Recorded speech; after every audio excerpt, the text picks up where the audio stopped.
Why didn't you give me that top spiritual stone? Why should I give it to you?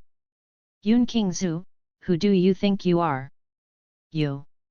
Ga, the frightened crow, made a strange cry, flapping its wings and flying high into the sky. The crescent moon in the sky was covered by the dark clouds floating in the sky, and the darkness approached Ding Tianfu in the night little by little, as if to devour it. At this time, in Ding Tian Mansion, on a stone bridge, two people were arguing, and they hadn't noticed the vision tonight. The lacquered red octagonal lantern fell to the ground and rolled down the stairs on the stone bridge. Half of the handsome man's face was hidden in the shadows. The disgust in his eyes went from accumulating to erupting in just a split second. Beaten. Go to hell. The man's handsome face was distorted and he stretched out his hand and pushed the person in front of him fiercely. The woman's back slammed against the stone railing, and she only had time to exclaim, and the whole person fell off the railing due to huge inertia. Plop! The sound of falling water sounded. The woman didn't know how to use water, so she floated up and down in the water, and when she came to the surface, she shouted, "Someone help!" She sank again and took a few sips of water.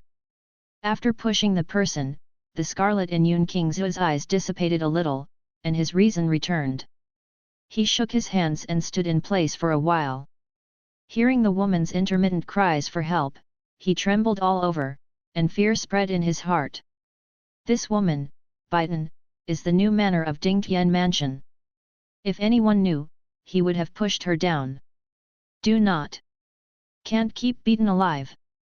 Boom! A purple thunder light pierced the sky, and the deafening thunder sounded without warning. Yun Qingzu did something wrong, and was frightened by the thunder, so his legs trembled and he almost fell to the ground. Yun Qingzu's pale face was illuminated by the thunder light, and he finally stood up against the railing.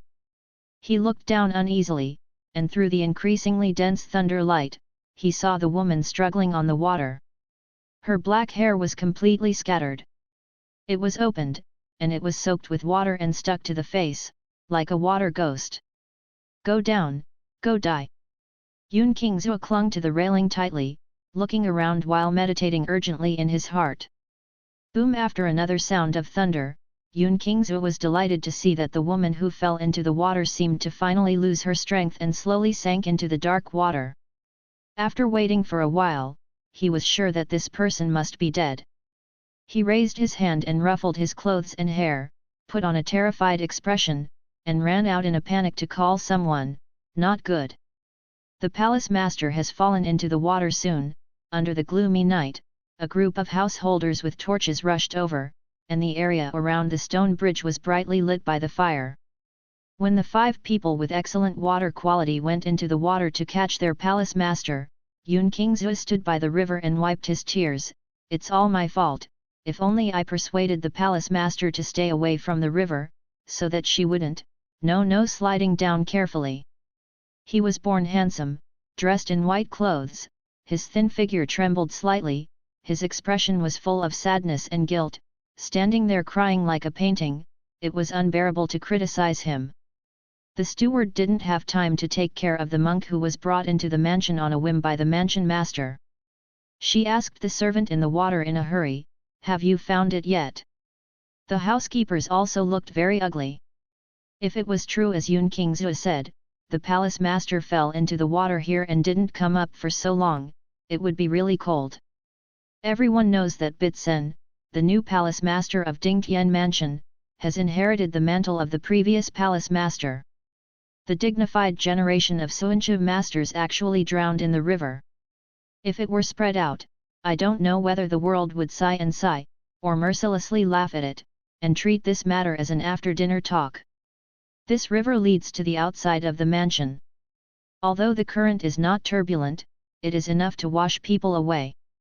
Just now, so many of them went down to fish and didn't catch anyone.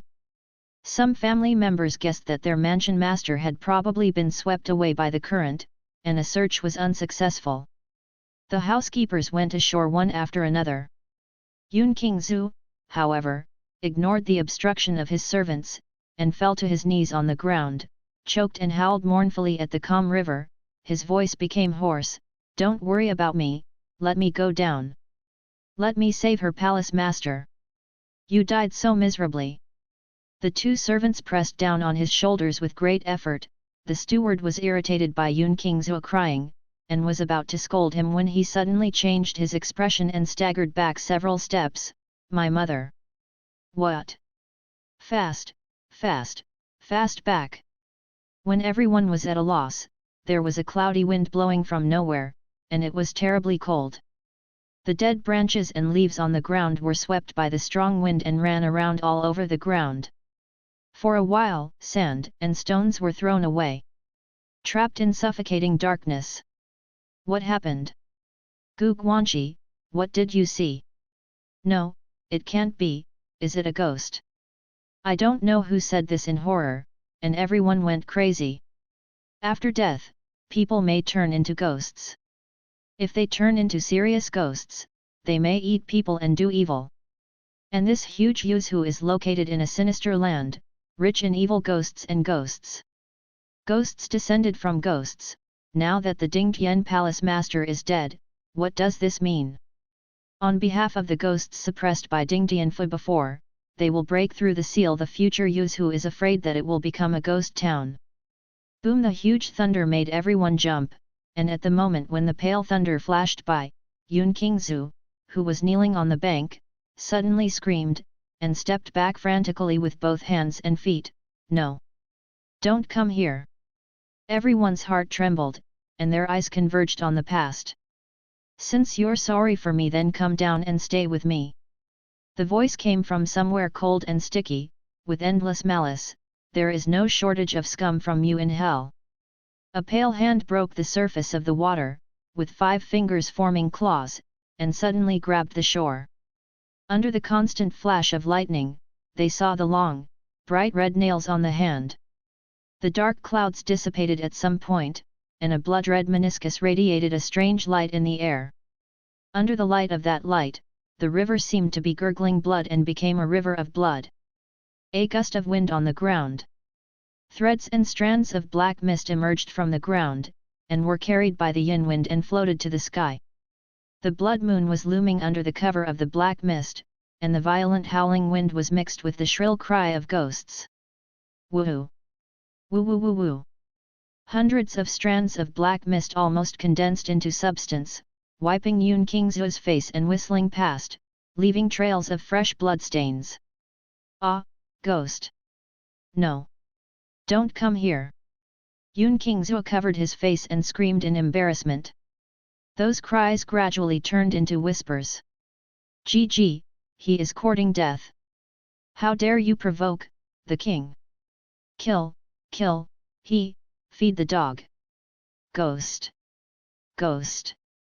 Yun Qingzhou held the wound on his face in fear and wanted to step back, but his legs were useless and weak. The veins on his forehead burst out, and his hands randomly drove the black mist around him. I was so scared that I almost urinated. Don't kill me, don't kill me! Please! Mansion master, I didn't mean to push you into the river, I was wrong, I was wrong. Don't look for me, you are not. Do you like me the most? He was so frightened that he jumped out whenever he begged for mercy, and everyone's eyes changed when they looked at him. How can there be such a vicious man? He was the one who pushed the palace master down, but he acted so flawlessly just now, it's terrifying. The black mist seemed to be provoked. Pooh! Disgusting claw man! From the outside, Yun Qingzhou was almost swallowed by the black mist. At this moment, the ghost in the blood river slowly climbed to the shore, with disheveled hair. She raised her head, her long black hair revealed a pair of blood-red eyes, and there was something sticky flowing in it, so evil that it seemed to carry the malice of the whole world, and the indescribable black shadow condensed behind her into a twisted weirdness. The shape makes her as dangerous as a demon who just crawled out of the abyss. Hell welcomes you! She stretched out her blood-dripping hand towards Yun Qingzhou. The black fog seemed to be afraid of her breath, and they all retreated. Yun Qingzhou, who was freed from the black fog, looked at these eyes for a moment, and the person went crazy, and jumped into the water in a frenzy. throw tong. After a while, there was no sound. The female ghost in red slowly raised her pale lips, but there was no smile in her dark red pupils. She quickly looked at the other people who kept retreating, and slowly licked her lips, revealing two with Dawson's white fangs. The shadow behind him became more and more distorted. Everyone was stunned for a while, but he still followed the well-informed steward of the previous palace lord, the ghost town, and woke up the dreamer with one sentence: "What are you doing in a daze? Run!" However, before they could turn around, the figure of the female ghost swayed and fell to the ground as if she had lost her strength, and the black mist around her dissipated, as if it had never appeared before. The clouds dispersed and the wind stopped, and then looking at the sky, there is no blood moon, only a bright crescent moon quietly hangs in the sky. Yu Jiading glanced at the female ghost who fell to the ground, and whispered, "Why does this ghost look a bit like the palace master?" Everyone looked over. "Oh, it's quite like." The clothes on the female ghost also changed back to the Bai Luo Yan gauze skirt, which was the usual dress of their palace master. The man in charge was the most daring, moved over to touch her hand, and said with a trembling voice, "It's Wenren, the palace master is still alive. But half an hour has passed since the palace lord fell into the water. According to common sense, the palace lord who is impervious to water should not be alive. So, who climbed up? Is it a human or a ghost?" Everyone looked at each other. As expected of being a steward, she calmed down and guessed that the new palace lord was afraid of being caught by a ghost. She took a deep breath, called the maid to send the palace lord back to the room, and sent someone down the river to catch Yun Qingzu. Yun Qingzu had half a breath left when he was picked up, and after waking up, he kept talking crazy words begging for mercy. The housekeeper knew that the palace lord fell into the water because he was pushed down, and he was both contemptuous and disgusted, and put him in the woodshed. The night was long, and it was destined to be an uneasy night. In the Dongjao Palace, the national teacher asked to see the Emperor of Dongjao late at night. "I watch the sky at night, and ghosts gather in the direction of Yuzhu. There is a strange phenomenon in the sky, and there is a possibility that a ghost king will be born." One sighed. Under the flickering candlelight, the Emperor's expression was uncertain. "Does the national teacher know the reason why the ghost king was born?" "I'm ashamed, I haven't figured out the reason for it yet. The stargazing fate chart should be a secret that cannot be leaked." The Emperor rubbed his saber, and a cold sword light refracted from the blade fell on his solemn face. "Call, the third prince." A strange color flashed across the drooping eyes of the national teacher, the hand in the sleeve was clenched tightly, and the national teacher responded calmly with a yes. After the national teacher left, the emperor retracted his sword and sheathed it, came out of the window, looked at the blood moon that was hidden behind the clouds again, and sighed, "The world will be in chaos." Due to the birth of the Ghost King, the imperial capital was surging, and the Dingtian mansion, which was far away in Yuzhu, had fallen back into peace after tonight's accident. However, in the dead of night, no one saw them. Strands of black mist emerged from the ground, quietly brushed the faces of the sleeping people, and rushed towards the sky above Dingtianfu. They circled and converged. As long as anyone who knew some profound arts was here, they would find that the entire Dingtian palace was shrouded in black mist. In the middle of the night, the master bedroom. The maid kept watch from the beads all night and fell asleep on the couch, not noticing the strangeness of the woman on the large carved bed. She seemed to have fallen into some kind of nightmare, drenched in cold sweat, her face was as pale as paper, and her pale and bloodless fingernails gradually climbed to a bright red color. The faint flame on the candle flickered a few times before it was completely extinguished, and the last drop of wax oil fell, as if weeping. In Beaton's dream, there was a festive red. A worship of heaven and earth. The young man in red was like fire, his tarnished eyes drooped, and the smile on his lips was a little embarrassing. Second worship High Hall. She held his warm hand and faced Master Wandaoran's tablet. Happy husband and wife. She stood opposite him, smiling as she was about to bend over, when suddenly there was an exclamation from outside. "It's not good, the demons have come in." It was like some kind of terrifying spell, and everyone fled for a while. She led the boy across the messy main hall, sent the slightly flustered boy to the bridal room, comforted him and said, "Wait when I come back, Lu Jing, don't be afraid." But when she went back, all she saw was the corpses of the mansion. The demons broke into the mansion and killed everyone in the mansion. She couldn't find Lu Jing, and she couldn't find it all the time. Everyone's faces seemed to have become Lu Jing's, but she turned over their bodies one by one.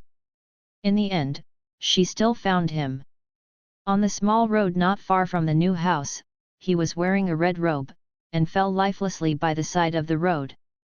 The red lantern fell to the ground, and he was trampled to the ground. She had been gone for too long, and he died on his way to find her.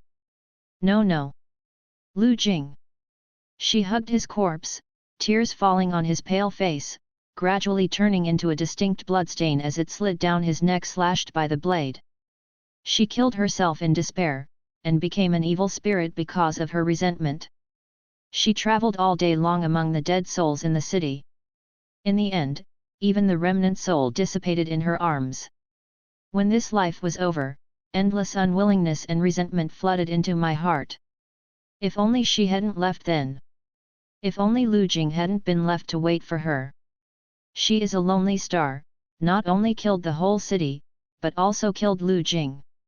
If God could give her another chance, even if she bet everything, she would not let this happen again. At the end of the picture, the scene where Lu Jing's remnant soul completes his obsession and dissipates between heaven and earth.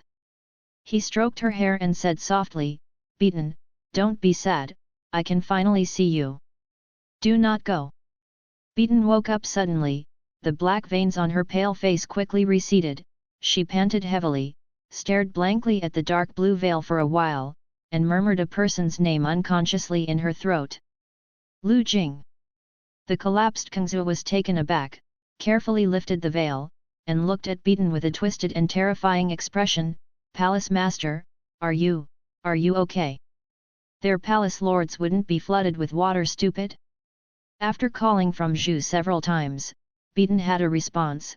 She turned her head a little bit, her pale blue pupils were bloodshot. "What time is it now?" "Ah?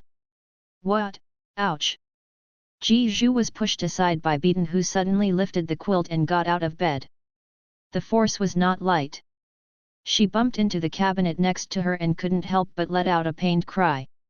She supported her waist and turned her head slowly. Beaten grabbed the mirror's fingertips with force until it turned white. She stared at herself in the mirror and pinched herself hard. The pain went from superficial to deep. "I'm reborn? Ha ha, ha ha." Then her Lu Jing. "Palace Master, where are you going?" Chase out from Zhu holding the skirt. However, the figure of their palace master was long gone at the door. On this day, people who woke up in the morning were amazed to see a steed swept across the street like a madman, whipped up a storm, and disappeared in a blink of an eye. Everyone pointed at the man's back, and they all sighed that the world was getting worse, and that someone was so reckless on the street. It was simply presumptuous. At this time, the presumptuous people they were talking about had traveled from the east of the city to the west of the city at a rapid speed, reining their horses outside a Xianqing temple where the incense was still strong. Beaten sat on her horse with her hair disheveled, looking almost greedily at the stall owner who was watching a stall in front of her. The stall owner is a handsome young man, with black hair neatly tied behind him with a blue hairband, wearing outdated thin clothes. His figure is slightly thin. The autumn mood is already a little strong, and the thin clothes can't resist the cold. He sits behind the booth and dipped in cinnabar to paint a ghost-repelling amulet. He probably felt cold. So alive. Beaten got off the horse as if she had lost her soul, and her whole body almost floated over. She did float by. The kind of floating with both feet off the ground and moving forward in parallel. Men and women who were buying ghost charms in front of the juvenile stall, believers who walked out of Xianqing temple, and the people on the surrounding streets saw such a strange scene, screaming, fainting, running away, for a while. With Beaten as the center, a radius of several hundred meters, is already empty. The young man was left alone, sitting blankly on the spot, looking around with a pair of tarnished light brown eyes. What happened? Aunt Wang, where have you been? Beaten floated to his booth, looking greedily at his face. The young man was blind, and he didn't realize that she was already in front of him. His pale red lips were slightly pursed, and he looked at the front at a loss. His mindless eyes fell on the void. Beaten opened her mouth, her eyes were hot, but she couldn't shed tears. The tip of her nose was sore, and she called him carefully, Lu Jing. As if afraid of shattering a rare dream. Girl, how do you know my name? Lu Jing squeezed the edge of the ghost exorcism charm suspiciously, and found that it was getting hot. He didn't care, tilted his head and asked politely, Girl, do you know what just happened? Why doesn't it seem like there's anyone left? Beaten didn't speak for a long time.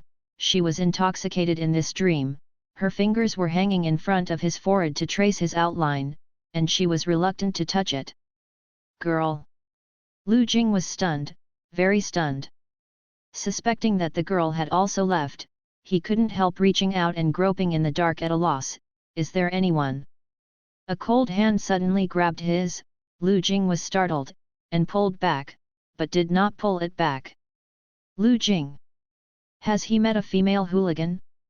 Lu Jing, don't you remember? I'm Beaten. Beaten held his hand tightly, and the back of her hand and her face gradually showed black lines that belonged to evil ghosts. She asked expectantly. Eyes horribly bloodshot. No, this girl, speak up if you have something to say, don't do anything. Lu Jingqiang suppressed the panic in his heart, and pressed his other hand on the man's too cold hand, trying to pull it back. As soon as Bitson held it, he definitely didn't want to let go. Naturally, he couldn't withdraw his hand, so he couldn't help but panic. Don't be like this, Miss Bai, I don't know you, you're probably looking for the wrong person. Beaten didn't listen, she choked and asked him, I'm Beaten, don't you know me?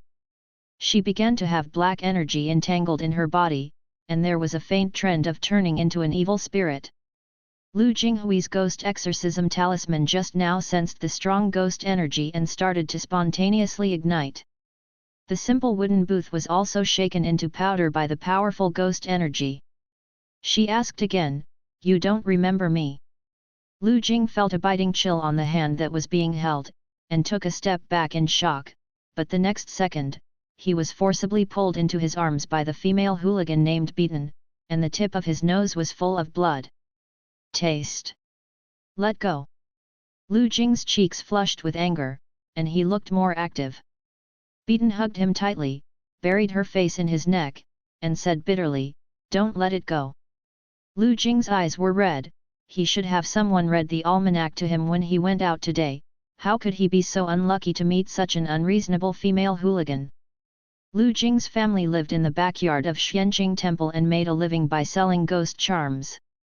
Because of his good looks, he was occasionally harassed by some lecherous women. He used to hide whenever he could, but today he encountered a strange stubble. While angry, he was also a little flustered. The street is full of people, why no one came to stop her? Is this woman a big man? He scoured his memory and found no memory of Beaten. The arm around him tightened and tightened, as if to melt him into flesh and blood. Lu Jing frowned, his mind was racing, and he showed weakness a little. You hurt me. Beaten woke up instantly, released him quickly, and lowered her head to look at his wrist. I'm sorry Lu Jing, I'm not. Lu Jing quickly took a few steps back and shouted at the Taoist temple, Thunderbolt! Come on! Along with a burst of barking, a black long-haired Tibetan mastiff wrinkled its nose fiercely, bared its fangs and ran out of the Taoist temple quickly. Beaten didn't expect that her sweetheart would let the dog bite her. She was stunned for a while, and was thrown to the ground by the thunderbolt. Lu Jing was familiar with the way home, so he groped and ran away, not forgetting to call his dog, Pai Lai, run. Thunderbolt threatened Beaten for a while, then turned to catch up with Lu Jing. Beaten looked at Thunderbolt's back, and the whole ghost was so wronged that it deformed. Thunderbolt, it's me. Even you don't know me. Perak and Lu Jing ran away without looking back. Beaten. She sat up on the ground and saw the few ghost exorcism talismans left on the ground, which made her sad. The cruel facts were in front of her, and because she was too excited, she scared Lu Jing away. Beaten finally calmed down a little, withdrew the ghost power overflowing in her body, carefully picked up the remaining talismans, put them in her arms, hesitated for a moment, and went to Lu Jing's house. She knew where Lu Jing's home was. In her last life, after she rescued Lu Jing and helped him move his home to her own mansion, she knew that his home was in the backyard of Xianqing Temple. He can't escape. Hu Lu Jing panted, ran back to Suankigwan's backyard along the alley in a panic, opened the door a crack, and eagerly greeted the outside, "Pai Lai, hurry up." Ao Thunderbolt's figure squeezed into the door vigorously. Lu Jing felt its long hair quickly brushing the back of his hand, and knowing that it had entered the door, he quickly closed the door, leaned his back against the door, and held it tightly. Beaten almost followed Thunderbolt, and when he closed the door like this, her whole ghost almost slammed into the door. She patted the door aggrievedly. "Lu Jing, let me in. The ghost will let you in." Lu Jing said to her angrily across the door panel, "Miss Bai, calm down, I really don't know you." "But..." Beaten paused, and patiently coaxed him, "I don't know each other now, I'll know after chatting, darling, open the door and let's talk." Lu Jing. These words are really like the beasts in the clothes that lure ignorant girls in the book, or the sinister perverts who will rob money and rob. It doesn't sound like a good person. Lu Jing resisted the door stubbornly, and calmly threatened the female hooligan, "If you don't leave, don't blame me for turning your face." "Turn your face." Beaten leaned on the door and coaxed him, "As long as you open the door, your life will be yours." Lu Jing lowered his face, feeling deeply troubled. It seems that this time he encountered a senior old rogue. If she doesn't achieve her goal, she probably won't stop. But so what? He had specially reinforced the door to the backyard, and the wall was so high that no one could get in. Even if someone comes in, there is still Pai Lai to help him. Lu Jing inserted the door bolt horizontally, his tense heartstrings loosening slightly. At this moment, Beaten, who was lying outside the door, smelled an unusually sweet fragrance. Just by smelling it, she was so satisfied that she almost couldn't hold back her ghostly appearance.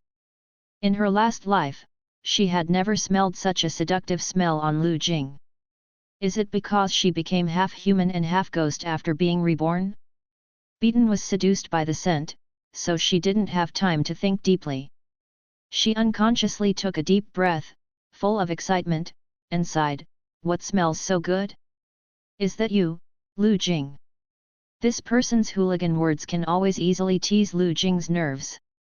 Lu Jing couldn't hold back and scolded her in a low voice, "Pervert."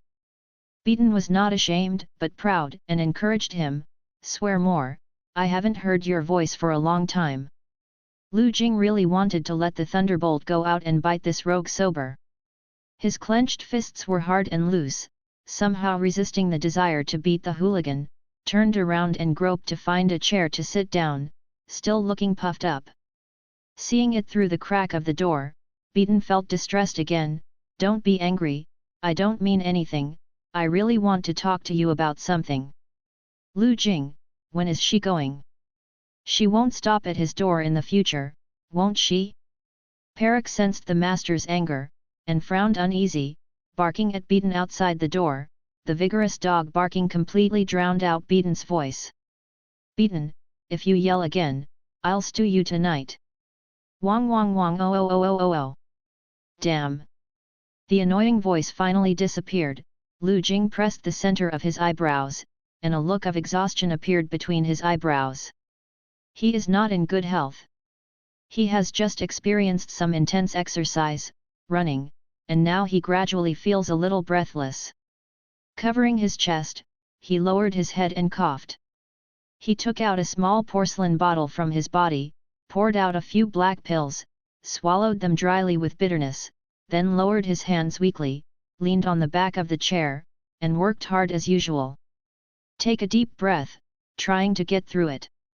Pili stopped barking, and worriedly put his head on his porcelain white jade-like hand, and he touched the dog's head. Beaten, who was about to break in, saw this scene through the crack of the door, and suddenly stopped all movements. She was lying on the door, her pointed red nails left 3 deep marks on the door panel. At this moment, the scattered rationality returned, and Beaton's whole heart lifted up, giving rise to a trace of uncontrollable panic. Only then did she realize that maybe she shouldn't be so reckless to chase after Lu Jing. She scared him. Lu Jing can't see, has low trust in others, is withdrawn, and likes to hide in the safe area that she considers to be. She should follow her previous life, step by step, and slowly figure it out. Well now, the first time he appeared in front of him made him so uncomfortable. Beaton's sharp and long fingernails scratched on the door, making a irritating shrill sound, but she didn't realize it. She stared at Lu Jing in the yard for a while, bowed her head and restrained her ghostly power and turned back to human. In this way, he said to Lu Jing inside in a soft voice, I'm leaving now, don't be angry. Lu Jingke didn't believe her, holding Thunderbolt's head without saying a word. After that, the door did quiet down. Lu Jing's hearing was particularly sharp because his eyes were invisible. Although there was no sound outside the door, he did not hear the footsteps of the man leaving. The man was still standing guard at his door. Lu Jing was a little horrified. He stood up, groped back to the room, and carefully inserted the door inside. Only then did he feel that the ubiquitous sense of danger was reduced a little. It's terrifying. Lu Jing leaned against the door with lingering fears, thinking that this female hooligan is more difficult than those little ghosts in the past. Lu Jing has a physique that attracts ghosts since he was a child. His flesh and blood has a fatal attraction to ghosts, and he always attracts all kinds of ghosts. Perhaps because of this, he was abandoned by his parents outside the Xianqing Guan. Fortunately, he was later adopted by the Xianqing Taoist, who was the master of the Xianqing Guan at that time, so that he could live and not be eaten by ghosts. But when Taoist Xianqing was not by his side, Lu Jing would always be entangled by little ghosts, and he could not see, and was almost cheated and eaten by ghosts several times. Taoist Xianqing told him that he was a light character in a rare extreme yin spirit body, which was a great supplement for ghosts to walk. In order to protect himself, he worked hard to learn the drawing methods of various ghost exorcism spells from Taoist Xianqing. He has drawn the ghost charm from the age of 4 to the present, from stumbling at the beginning to the present. Since then, the power of the ghost charm has gradually become stronger. At the beginning, even ordinary little ghosts could not stop it, but now it can scare off most of the resentful ghosts. As for the evil ghosts, the birth of evil ghosts requires the right time and place, so there are very few evil ghosts in the world, and he has never met them until now. In general, his ghost talisman can almost repel most of the ghosts, and the ghost exorcism effect can be said to be very good. Many people come to buy his talisman, so that he can barely make a living. 3 years ago, Taoist Xianqing ascended to immortality, and he was the only one left in Xianqing Temple. Xianqing Temple was blessed by Taoist Xianqing Xians and was very effective, so the incense in the temple was still strong. As long as he lived in the Taoist temple, the little ghosts outside dare not come in easily, but if he goes out, he doesn't have many ghost-repelling charms on his body, and it is easy to be entangled by ghosts. Lu Jing originally hated those ghosts that craved his flesh and blood, but now comparing them with the female hooligan, he felt that ghosts were stronger than humans. At least the ghosts wouldn't speak rude words to tease him, and they could be chased away by the ghost exorcism charm. Lu Jing sighed, lying on the bed doubting life. Thunderbolt rested his head on his hand, drooping his eyelids and making a whimper in his throat. 2 poor little ones. Beaton squatted under Lu Jing's bed and listened to his breathing with fascination. This time, she learned a lot and didn't choose to crawl out from under the bed immediately. If she goes out now, Lu Jing will be frightened. Now that she's reborn, many things can take their time. Lu Jing, who was on the bed, turned over and yawned a little sleepily. It was a side effect of the pill he had just taken, and it would make people sleepy after taking it. Anyway, someone was blocking it outside, so Lu Jing simply pulled the quilt over, preparing to cover his head and sleep again. He touched the dog's head indiscriminately, and he obediently lay down in the kennel in the room. Beaton hid in the shadows under the bed, took a sip of the unknown aroma, and woke up a little. This smell seems to really emanate from Lu Jing. The smell was so attractive to her, let alone to other brats. In her last life, she was sure that she had never smelled this kind of smell from Lu Jing. Could it be the change brought about by her rebirth? Beaton squatted at the bottom of the bed, while inhaling the fragrance emanating from Lu Jing's body, frowning in thought. When Lu Jing and Pai Lai fell asleep, Beaton climbed out of the bed, floated above Lu Jing, reached out and gently lifted the black hair that was covering half of the boy's face, and stared at his handsome face. Her fingertips were a little cold. Lu Jing muttered uncomfortably in the dream. Beaton shrugged, quickly retracted, glanced at him, and tucked the thin quilt for him with a guilty conscience. Why is this quilt so thin? Beaton stared at the washed-out quilt for a while, thinking to herself, she has to find a way to give Lu Jing some warmth. In her last life, when she met Lu Jing, it was very late, which made him suffer a lot. In this life, she found him first, and she would not let him live the same life again. Beaton thought so, and quickly touched the hot face of the boy, then quickly left the room through the wall. Sending warm things, arrange it now. When Lu Jing begins to trust her, then take him home. Lu Jing on the bed woke up for a moment, touched his face in a daze, felt a little cold, wrapped the quilt tightly, and continued to sleep. After Beaton left in a hurry, the little ghosts who were huddled in the corner breathed a sigh of relief, and gathered together to talk about her with lingering fears. The hanged ghost dragged the floor with his tongue, and said with a big tongue, that ghost's breath is so scary. The drowned ghost showed fear, she must be a legendary demon. The Rakshasa ghost patted his chest, fortunately, it wasn't for us. The starving ghost cried, I've been hungry for a long time, and she must have eaten it. When the starving ghost howled, the cries were shrill and piercing, and all the ghosts had a headache. The Rakshasa ghost was the most irritable, and raised his eyes and scolded it, if you are greedy, we are also greedy? Cry, cry, cry again, mother! Kill you! The starving ghost cried louder. The Rakshasa ghost couldn't bear it anymore, stood up and floated into the Taoist temple. What are you going to do? The other ghosts asked suspiciously, aren't you afraid of the blessings of the immortals in the Taoist temple? Rakshasa ghost said coldly, go in and look for it, maybe there is some meat or bone residue left. When the ghosts heard it, they thought it was reasonable. Thinking of the fragrance of that human being, non-existent saliva flowed from the corners of their mouths. They honestly followed behind the Rakshasa ghost and drifted into the Taoist temple one after another. If you go in and you can eat the scum of that human being, then the damage done by immortal fuse to them can be said to be insignificant. The more they thought about it, the more excited they became. They rushed towards the Taoist temple, but they all slammed into a transparent barrier. Even the wall of the Taoist temple was not able to pass through. The little ghosts howled in pain and were horrified to discover that the evil ghost who had just left had returned at some point. She stood in the doorway with a terrifying face, and asked gloomily, whoever wants to eat me, have you asked me if I agree? The majestic ghost power overflowing from her body made all the ghosts miserable and almost vanished. The Rakshasa ghost was at the front and suffered the most damage. It almost buried its head on the ground. Sir, spare your life. The little one has eyes and doesn't know Mount Tai, and doesn't know that the human is yours. Forgive the villain. Beaton looked at the Rakshasa ghost at his feet coldly, with red eyes, that human named Lu Jing, only I can eat him, understand? I understand. We will definitely not covet your human beings in the future. The ghosts hurriedly promised.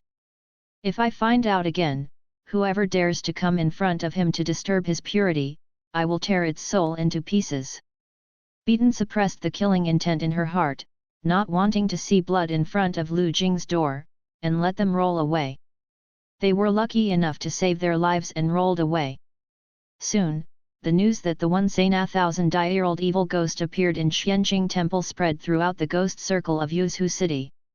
A few powerful ghosts didn't believe in the gossip, so they went to Xianjing Temple on purpose that day, but they never came back. All the ghosts were frightened, and they all went to warn their companions that the big tonic human being in Suankigwan must not think about it any longer. That human being is now occupied by a demon. Whoever touches whoever dies. In the ghost clan, the lowest level is the little ghost, and their power is often the lowest. The second is resentment ghosts. They are transformed into ghosts due to the resentment before death. They have a certain power, but most of them are not aware of it. They only remember to complete their obsessions before death, and they are not aggressive. The evil ghost is the most dangerous existence of the ghost tribe. They are also known as the ghost. They are born at the right time and place. They usually die tragically with extreme resentment before their death, and they are very aggressive. This kind of evil ghost retains most of the memories of his lifetime, and will consciously devour little ghosts and resentful ghosts to enhance his own strength. It can be said that it stands at the top of the ghost food chain. Little ghosts are afraid, resentful ghosts are avoided. As long as there is one evil ghost born, most of them become ghost kings. Therefore, the ghosts in the entire Yuzhou city were shocked and terrified. The background of this female evil ghost is unknown, and she has no intention to lead them. I don't know if she wants to be the ghost king, and the reason for coming to Yuzhou city is because there are many ghosts here, and she wants to come over to eat ghosts. But judging from the fact that the evil ghost didn't kill the ghost after being provoked, she probably didn't intend to kill the ghost in Yuzhou city. Thinking of this, the minds of the ghosts began to become active again. Evil ghosts are rare in 1,000 years, and they are extremely powerful. Once they are born, the world will be in chaos. If they go to her and become her little brother, then follow her to sweep the world, and they can eat whoever they want. Wouldn't it be nice? So some ghosts packed their bags in private and went to Suankigwan where the evil ghosts had appeared, while other ghosts were waiting and watching, planning to see the attitude of the evil ghosts towards accepting the younger brother before deciding whether to go there or not. When the news of the appearance of the evil ghosts spread through the ghost circles in Yuzhou city to the ghost circles in various places, Bitsun hurriedly returned to Dingtian mansion. Kangzul looked for her for one morning, and when she came back, she almost cried, "Palace Master, you are back. That kind of thing happened last night, how could you run around in the morning?" Biden let her talk beside her, rummaging through boxes and cabinets, without raising her head. "What about the white fox fur cloak that Marquis Xianan sent to our mansion that year? Didn't you give it to young master yet?" Kong Zhu wiped his face and asked suspiciously, "Palace Master, what are you looking for with that? Young master yet?" Beaton couldn't remember which young master yet it was. In her previous life, at this time, she was still in a state of excess self-awareness that she did not believe in fate. She was stunned, and she did not believe in her own destiny. She looked for young monks everywhere to stuff her into the mansion. The previous mansion master was her master Wan. After Yuan Daoran passed away, she cared about her own destiny, and even more, she wanted to try out the true and false of Tianchi Guxing's destiny from those monks. If you want to keep those monks, you have to give them sweets, so she often sends them some gadgets. Therefore, people outside thought that she had no profound skills and was essentially a womanizer. The monks in the mansion were also self-motivated, such as Yun Qingzu, who thought she liked his face, and made many demands. She didn't agree, so she pushed her down the river in anger. Now think about it, How could she be so stupid back then? Fate is life, and it cannot be reversed. Master clearly told her. Thinking of the past, Beaton's eyes were flushed red, and black gas leaked from her fingernails. Kangzu didn't realize it. When he heard Beaton mention young master yet, he couldn't help complaining, "Palace master, can you stop stuffing people into the mansion? Look at our Dingtian mansion's account, it's all in deficit. The daily expenses are almost out of support, are you not in a hurry?" Beaton suppressed the ghost chi that was overflowing in her body, turned her head and asked Kangzu, "It's a lot of money." "Yeah, these sons want to practice, and there are a lot of spirit stones." "Then drive them all out," Beaton said coldly. "From now on, her money can only be given to Lu Jinghua." From the beads. "Kangzu, Palace Master, you don't like them anymore." "I never liked it." Kangzu was stunned, and took a long time to say, "So love will disappear, right?" Beaton stood up and looked at her condescendingly. "I said, there is no love or liking for them." Watched by Beaton's icy gaze, Kangzu shrank his neck unconsciously, and a chill quickly crept up his back. For some reason, she felt that the palace master had changed a lot, and the palace master had never been so fierce before. Now the palace master looked at her as if he was looking at a dead person. Thinking of last night's rumors about palace master's ghost upper body, Kang Zhu shivered, and the more he looked, the more he felt that the person standing in front of him was not a human being.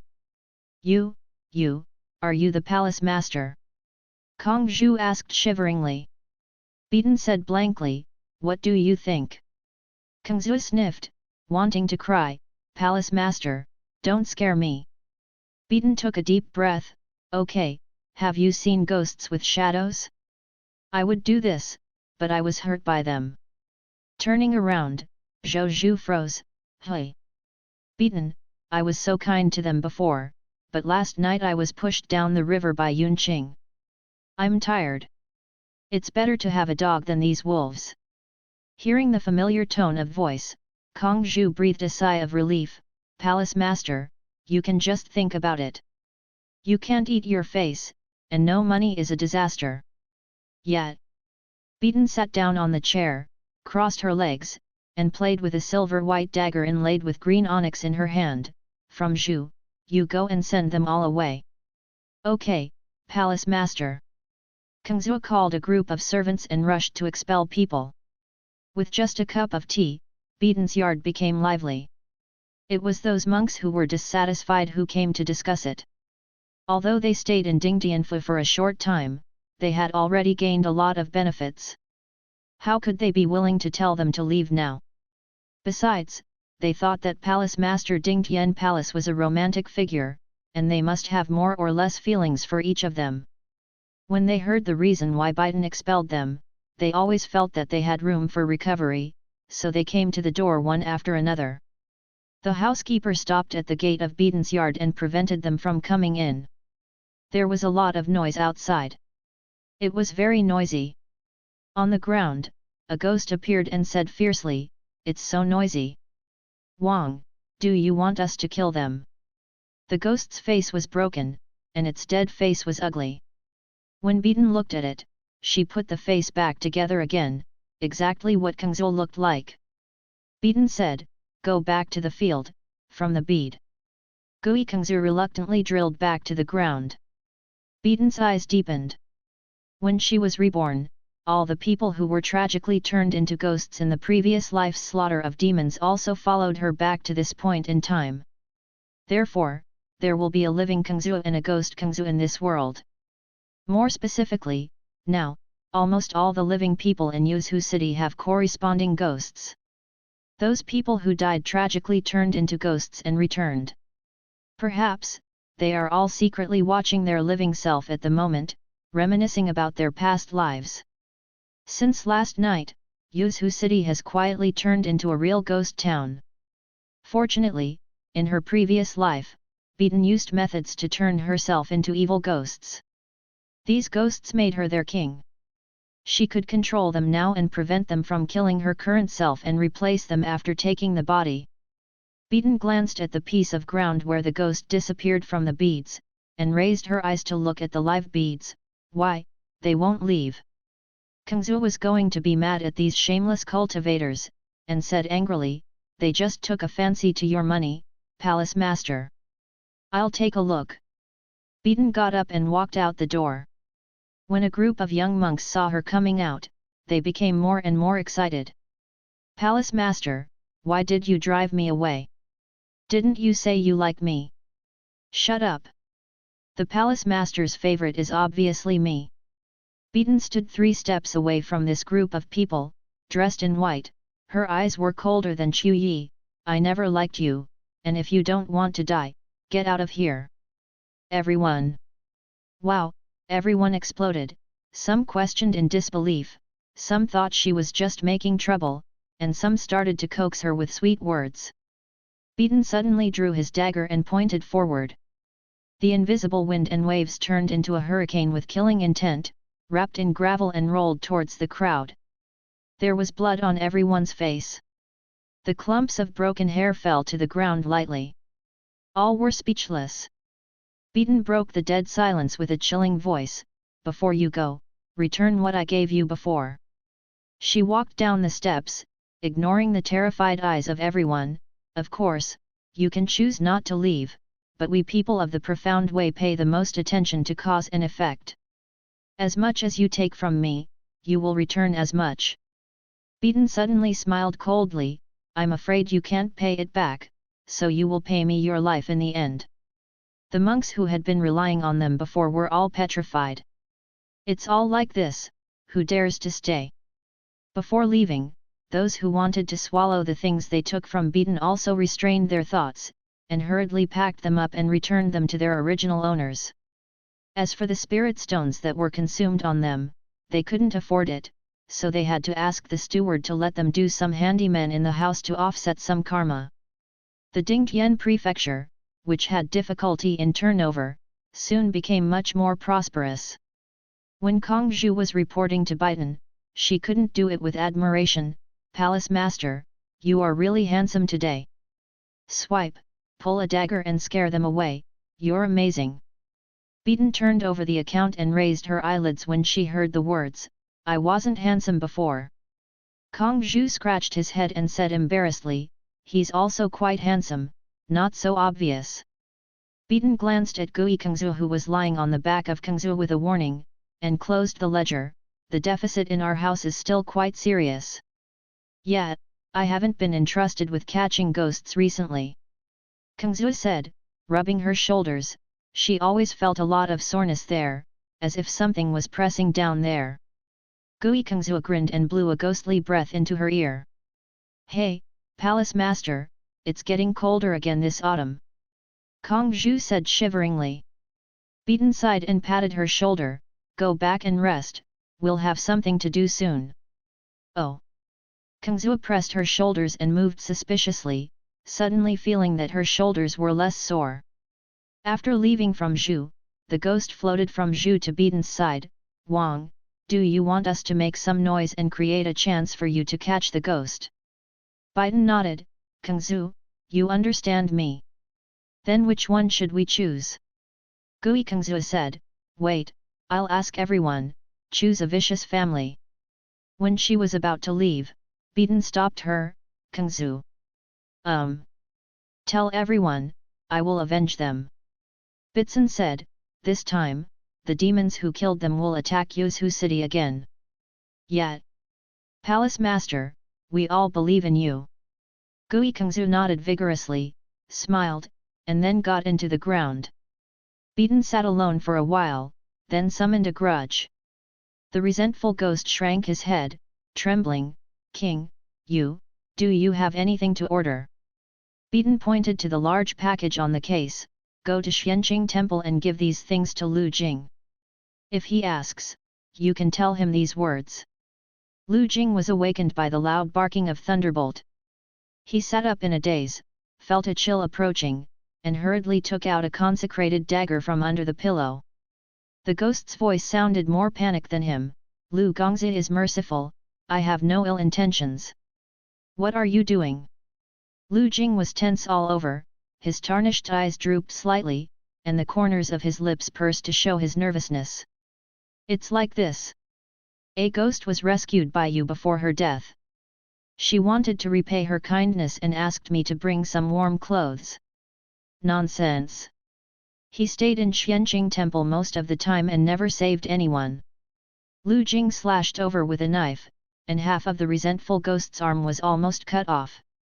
Huo, the little beauty that their king likes is really hot. The resentful ghost said quickly, she said, if you don't agree, she will kill all the people in the city. What is the logic? Resentful ghost, young Master Lu, you can take it. It's just ordinary clothes. She wanted to buy it for you before she died. If she didn't deliver it, she would die and be pitiful. Lu Jing didn't want to accept it. Inexplicable clothes, inexplicable ghosts, it sounds fake.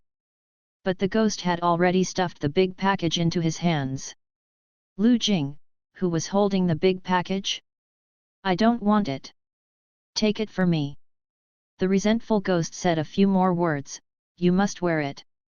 She said that if she didn't see you wearing it, the city wall would be full of heads tomorrow. What the is this, so cruel?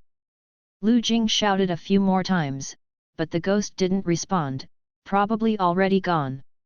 Lu Jing held the big package in a daze for a while, then carefully opened the package, and his fingers touched a piece of fluffy softness. He sniffed carefully, didn't smell any strange smell, and heaved a sigh of relief. Thunderclap clasped his legs with his two front legs, and called him twice in worry. I'm fine. Lu Jing fumbled and took out the fox fur cloak, and found that there was a quilt and several sets of thick cotton coats underneath. Further down, there is a large stack of silver bills. Lu Jing. If these things were sent by people and said that they wanted to repay him, even if Lu Jing really saved people, he would definitely not accept them. But these things were sent by ghosts, and they threatened him that if he didn't accept them, the ghost who only sent them would kill people. Lu Jing didn't dare to gamble on other people's lives, so he could only silently use what the ghost sent. Even if he would die after using these things, he recognized it. If it wasn't for Thunderbolt and the Taoist Xianqing who saved him, he would not have worked hard to live until now. Beaten was so excited that she scratched the bed when she heard Lu Jing making the bed again. Lu Jing heard a strange voice. Lu Jing beckoned, Thunderbolt. He made a gesture, motioning for it to look under the bed. Pai Lai understood, hummed, and squeezed his head under the bed. Beaten. She quickly crossed the bedboard and sat on the bed, almost face to face with Lu Jing. Thunderbolt looked around and made a sound of ow. This is what Lu Jing taught it. If you call it once, it means no, and if you say it twice, it means there is. There is no ghost under the bed. Lu Jing let go of the dagger in his hand and breathed a sigh of relief. That's good. Maybe the bed was a little broken and the sound came out. Lu Jing lowered his head and continued to make the bed. He was kneeling on the bed, and Beaten fell to his back abruptly with his movements, staring straight at the boy who was propped up above, and smelling his body fascinatedly. Fragrant, really fragrant, why is it so fragrant? It was so fragrant that she almost couldn't help eating him. Lu Jing didn't know that there was a ghost coveting him under him. He spread out the window unknowingly, and his long black hair swept across Baiden's pale neck. When Biden looked up, he could see him. A slightly rolled Adam's apple. I want to kiss him, take a bite and see how he reacts. Biden leaned in a few times, and held back with restraint. Hold on, if she really bites, Lu Jing will be terrified. She sank most of her body at the bottom of the bed, with the head exposed, and her eyes stared at him greedily. Her head was blocked by Lu Jing's body, so that Perak could not see her, so the atmosphere in the room was not bad. After Lu Jing made the bed, he lay down, dragged the fox fur cloak over, rubbed the fur on it, and sniffed it again. There is no special smell, if you really want to describe it, it is like the smell of sunlight on freshly dried clothes. How could a ghost give him these things? Lu Jing couldn't help but think that he had obviously never saved a rich man before. Just when he was struggling, there was a knock on the door. "Master Lu, is Master Lu there?" Lu Jing immediately put those thoughts behind him, sat up, listened for a moment, and recognized that it was the voice of a servant in Lu Mansion. Because of his blindness, his hearing is very good. This servant often comes to him to buy charms, and he remembers his voice. After hesitating for a moment, Lu Jing put on his cape, opened the door, and walked out, with Perak following him, all tense, looking at the door vigilantly. Lu Jing asked across the door, "What's the matter?" "Young Master Lu, I'm Agi from the Lu family. Something happened at the mansion. I want to invite you to paint a ghost charm. Are you free?" Agi said eagerly outside the door. "Is the previous one useless?" Lu Jing asked with pursed lips. Agi said with a bitter face, "That ghost is too powerful, it's all burnt. The master has already gone to invite the palace master of Dingtian Palace. Before that, I would like to invite you to paint some talismans for the aunt and the young master in the house." The ghost exorcism talisman sold by Lu Jing is an ordinary ghost exorcism talisman, which can be dealt with by ordinary little ghosts. Lu Jing opened the door. "I'll pack my things, let's go now." Agi is extremely grateful. "Thank you Lu Gongzi, Lu Mansion must be very grateful." Lu Jing was not good at dealing with people, so he couldn't say anything polite, so he nodded silently, and went back to the house to get the cinnabar and yellow amulet for drawing talismans. The fox fur cloak. The slightly cold autumn mood dissipated immediately. He closed his neck, put a dog leash on Thunderbolt, and led him out the door. Agi knew that Lu Jing was blind, so he specially found a carriage, and after helping Lu Jing get into the carriage, he jumped into the carriage and drove the carriage to Lu Mansion quickly. After they left, Biden sneaked out of Lu Jing's room through the wall, planning to return to Dingtianfu. However, as soon as she came out of Xianqing Temple, several ghosts called her, "Sir, stay." She stopped, and the ghosts chased after her, floating in front of her wryly, with a flattering smile on her face. "You are the evil ghost? Look up for a long time." Beaton clasped her arms and looked at the four big ghosts with different deaths, wanting to laugh or not. "Is something wrong?" Seeing that she was easy to talk to, the four big ghosts quickly explained their intentions. "That's it, my lord, we want to do things for you." "Doing things for me?" Beaton tapped the ground with her fingers in the air. "It depends on whether they are willing or not." The big ghosts followed her fingers subconsciously and looked down. Then I saw ghost heads emerging from the ground one by one. They are looking at them with fierce eyes. "You just want to do things with our king." The big ghosts. It turns out that this evil ghost already has a younger brother. Trembling, Beaton glanced at the four big ghosts, and then said to the ghosts underground, "Teach them the rules. Also, before the day after tomorrow, I want to see that most of the ghosts in Yuzhu City are loyal to me." "Okay, king." Beaton turned to leave. The four big ghosts looked at her back tremblingly, and found, she actually had a shadow. Is this a human or a ghost? When they came back to their senses, they were already surrounded by ghosts. "Do you know our rules?" the ghosts asked pitifully. "I don't know, I don't want to know." When Biden returned to Dingtian Mansion, the head of Lu Mansion had already arrived at the mansion. Kangzul looked around at the gate for a while, but when she saw her coming back, she breathed a sigh of relief.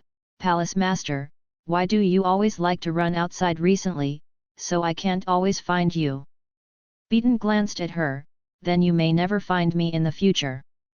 From the beads. Beaton had already passed her, entered the gate, and asked knowingly, "Is someone here?" Kangzui followed her. "Yes, it's the head of the Lu family." His wife suddenly developed hysteria and was going to throw in the well. He suspected that a ghost was on Mrs. Liu's body. "You?" Biden nodded, entered the hall, and saw a fat middle-aged man sitting on a chair with an ugly expression, shaking his hands and holding a cup of tea. his eyes fell on the void. Beaton's eyes swept across his face, Yintang turned black, his face was swollen, his face was fierce, and his whole body was haunted by ghosts, and he would die suddenly at the latest tomorrow night. Beaton calmly went forward and greeted, Patriarch Lu. Patriarch Lu was startled, the cup in his hand fell to the ground, making a crisp cracking sound, and then he came back to his senses. Seeing Beaton, with great hope in his eyes, he got up and rushed over. Almost lost his composure, Palace Master, save me. A female ghost said she was coming to take my life. Patriarch Lu, calm down. Beaton avoided his hand, frowning slightly, and the gloomy color in his eyes skipped.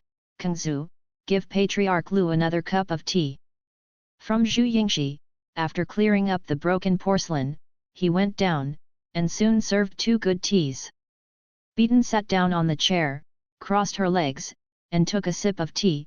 Patriarch Lu, tell me slowly, what happened?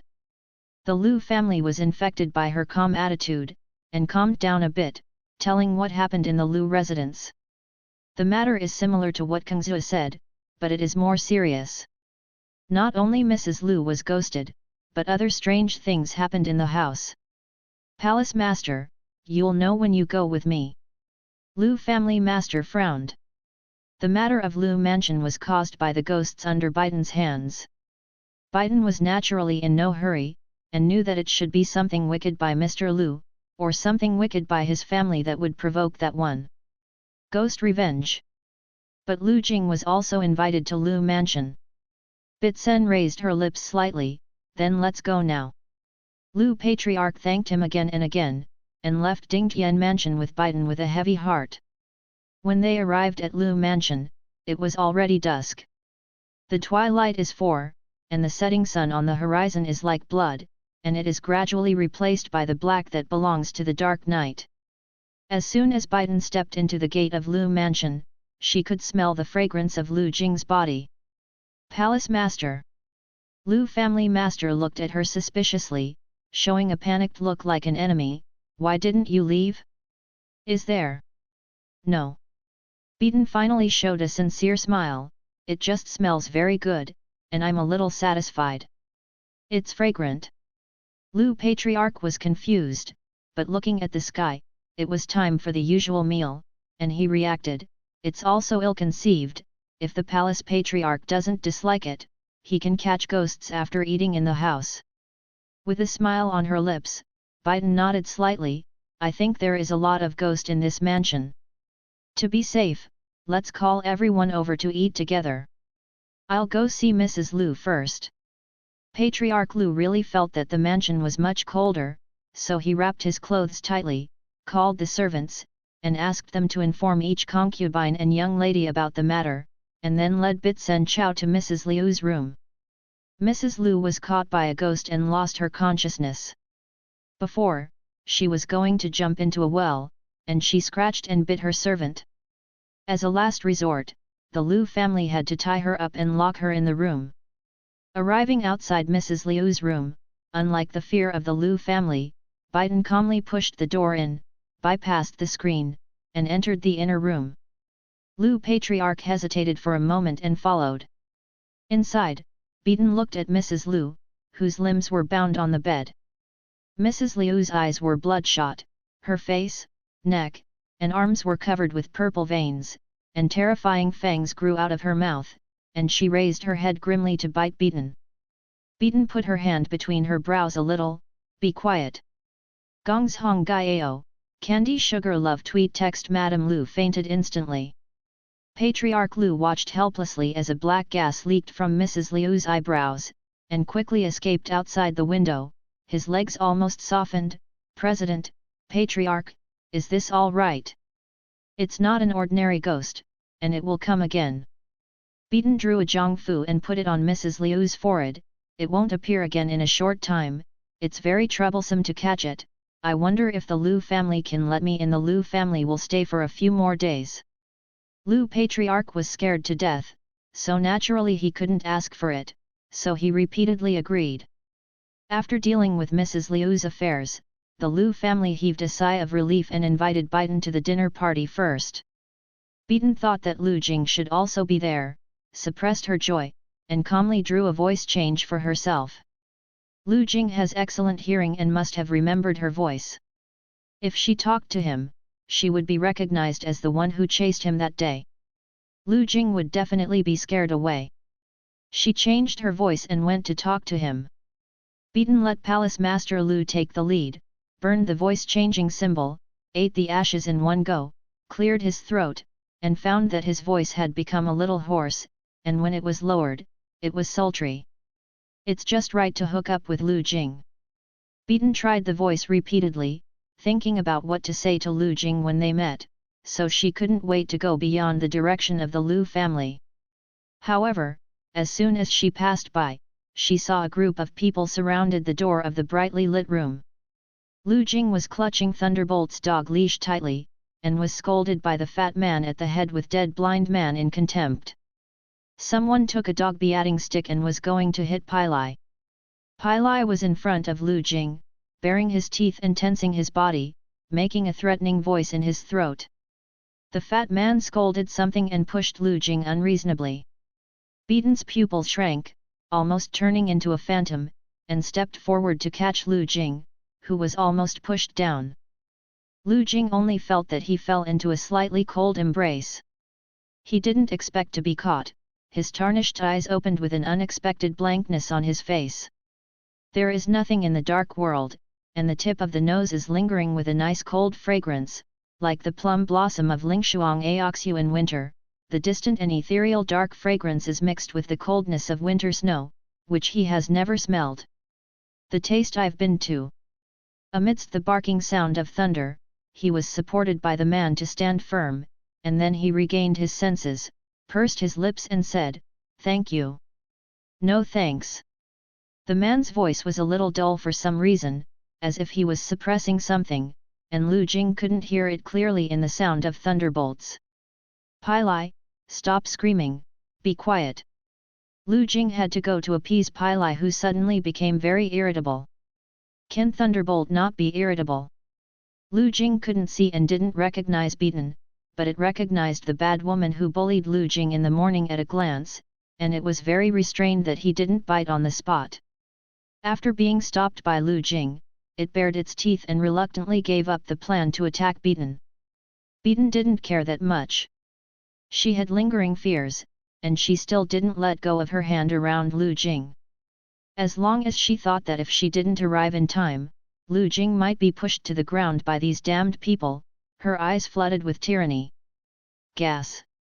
The young master and his entourage were taken aback by Bitson's terrifying expression, and an indescribable chill climbed all over their bodies. You dare to stare at me? Do you know who I am?" The fat young master, who was headed by him, suppressed his subconscious fear and roared with a loud bluff. A fierce light flashed in Beaton's eyes, "Then do you know who I am?" When her words fell, suddenly there was a very strong overcast wind blowing over, and the yellow talismans posted everywhere in the mansion were blown all over the sky, and in the night, they were like lonely souls wandering in the night. The fat man heard the strange cries mixed in the wind, thinking of the horrible things that happened in the house, and finally got a little scared, and wanted to go back to the brightly lit room. But at this moment, the flying yellow talisman stopped in the air for a moment, and the next moment, all rushed towards him. The fat man stared at the spells that were pierced like knives, let out a scream, and subconsciously grabbed two dumbfounded followers to block in front of him. The yellow talisman fell like a rain of arrows, attacking indiscriminately. A group of people at the door were cut with bloodstains by the yellow talisman, hugging their heads and screaming. Lu Jing couldn't see what was happening at the door. He heard the screams of those people just now, and guessed that the woman beside him had moved his hand. He grabbed Beaton's sleeve at a loss, fearing that she might cause trouble and lead to revenge. "He is the eldest young master of the Lu family, you don't want to." "I'm still his grandfather." Beaton coldly looked at the chaos across from him, his eyes did not waver. "A group of bullies, Grandpa must teach them how to be human today." For some reason, this sentence hit Lu Jing's point, and he couldn't help laughing. What a crazy person! A smile appeared on his lips, and Beaton looked away from those people, watching his fleeting smile without blinking. After Lu Jing finished laughing, he realized that he was still in someone's arms, so he broke free and said softly, "Is it really not going to cause you trouble?" Beaton rubbed her fingers, put it on the tip of her nose and smelled it, barely suppressing the killing intent in her heart. "No, don't worry, I am more powerful than Lu Mansion." Only then did Lu Jing feel relieved, and nodded slightly obediently. As they were talking, the Lu family head hurried over and saw the eldest son, who was covered in embarrassment, and the entourage moaning in pain, and his face changed instantly. "What's going on? Who hurt my son?" Lu Dashao found the savior, pointed at Beaton while covering his blood-stained face, and complained viciously, "Father! It's her, that bitch!" "What?" Lu Patriarch followed the direction of his fingers and saw Bitsen. His face suddenly became ugly. "Palace Lord, what's going on?" Beaton still looked indifferent, with a firm tone, "These people have just been absorbed by ghosts and become unconscious. If you want to release the ghosts in them, you need to do this." Lu Dashao was so furious that he almost jumped. "Dad, don't listen to his nonsense, I'm just fine. There's no such thing as a ghost, she just wants to hurt me." Patriarch Lu was a little shaken, looking at Bitsen with doubts in his eyes, but Biden's eyes didn't fluctuate, and she said calmly, "If the Lu family doesn't believe it, you can look at the back of their necks to see if there are any black marks." The Lu family's face changed slightly, and he lifted Lu Dashao's hair and saw that it was there. "Others have too." Bitsen added, "Don't blame me for not reminding the Lu family, the ghost in your house is full of ghosts. It is very likely that there will be resentful ghosts, and resentful ghosts can get on people, but just now, I just released their ghosts, no exorcism." Lu Patriarch's expression suddenly changed when he saw Lu Dashao. The fat on Lu Dashao's face trembled. "Father, you believe me, I wasn't beaten by a ghost, she's talking nonsense." Lu Patriarch's face was very ugly. He calmly distanced himself from them, and then respectfully invited Biden to the banquet. Beaton wanted to laugh or not, and pointed to Lu Jing, "This is the master invited by your house to paint the ghost charm. Young Master Lu seems to have a big prejudice against him, I don't know if he looks down on him or not. What about us people in the profound way?" "Of course not, Lu Mao has no way to teach his son," which made the palace master laugh. Lu family master smiled, turned his head and scolded Lu Dashao, and asked him to apologize to Lu Jing. As soon as Lu Dashao had a sullen look, he met Bitsensen's cold eyes. Thinking of the other party's means, he shivered, but he was not willing to apologize to a despicable person who sold talismans, and left angrily. The head of the Lu family scolded his back as rebel, apologized to Lu Jing, and then personally led Beaton and Lu Jing into the door. When Lu Jing was arranged by Beaton to sit down, he still felt unreal. He met the Dingtian palace master, and the palace master helped him vent his anger? But he is obviously just an ordinary little person, why does the palace master help him? Living alone for nearly 20 years makes Lu Jing subconsciously try to figure out any kindness and warmth that others have given him. There is no good for no reason in the world, no matter what, he needs to pay the corresponding price. Therefore, Lu Jing closed himself up, always refused unprovoked gifts from others, and was used to a not-so-good life. Lu Jing recalled how he and the palace master met by chance, and there seemed to be no reason for the palace master to help him. There is only one explanation: the mansion master is a good person who hates evil. Lu Jing hugged Thunderbolt's dog's head, listening to the sound of bowls and chopsticks colliding beside him, rubbing Thunderbolt's dog's ears nervously. "Palace master, are you going to sit here? Isn't it okay?" Beaton scalded the bowl and chopsticks with boiling water 3 times and helped him set them up. Seeing the confused look on his face, he pressed his back teeth and explained to him in a low voice, "People from Lu Mansion neither are good people, and I don't want to sit with them." As soon as she lowered her voice now, it revealed a seductive meaning. a little unreserved. Lu Jing knew that she didn't mean that, but he was still a little uneasy. Palace Master, you can eat it yourself, don't worry about me. Okay, the chopsticks are here. After all, it was the first meeting with him as the Palace Master of Dingtian Palace. Biden was not too earnest. After handing him the chopsticks, he started eating dishes one by one. She doesn't actually need to eat human food now, and even if she does, she won't taste it, but afraid of Lu Jing's suspicion, she resists the urge to help him prepare the vegetables, and looks at him clumsily with her fingers clenched. Lu Jing breathed a sigh of relief and felt a lot more at ease, suppressing the unrealistic thoughts in his heart. She is the Palace Master of Dingtian Mansion, not like someone who gets excited about her looks, but he can always discern the subtle cold aroma from the aroma of the food, which is a little abnormal. Lu Jing felt a little at a loss because of his abnormality. Beaton watched him for a long time, itchy, and finally couldn't hold back, gave him a bowl of chicken soup, chilled it a little, and handed it to him, have soup. Lu Jing went to pick it up subconsciously, thank you man. He suddenly stopped. Because, his hand accidentally held Beaton's hand. Lu Jing, who had no emotional experience, suddenly reddened his ears and whispered, I'm sorry, I didn't mean to. Of course he didn't do it on purpose, it was Beaton who touched his china on purpose. It's all right, it's a big deal. Beaton was secretly delighted, and calmly reassured the frightened teenager, drink it. Lu Jing was speechless, secretly blamed for his recklessness, and drank the soup silently. He didn't see that Thunderbolt with his head on his lap was baring his teeth and wrinkling his nose and looking at Beaton fiercely. Beaton didn't say anything, his provocative eyes had already explained everything. The other people at the banquet naturally took this scene into their eyes, and couldn't help but think of the romantic rumors of the newly appointed Dingtian Palace Master, and then looked at the handsome Lu Jing, and something became apparent in their eyes. It's caught again. No wonder he was so protective outside. Tisk tisk tisk. Everyone shook their heads and sighed. Seeing that they had real skills, they turned one eye away. When the banquet was about to end, Beaton asked Lu Jing, will you draw a ghost-repelling amulet? Lu Jing was stunned for a moment. The Dai ghost-repelling talisman is a high-level ghost exorcism talisman. The incantation is complex and it is very difficult to draw. Most of the people who can draw it are some Taoists with advanced Taoism. Most people will not come to ask him if he will draw.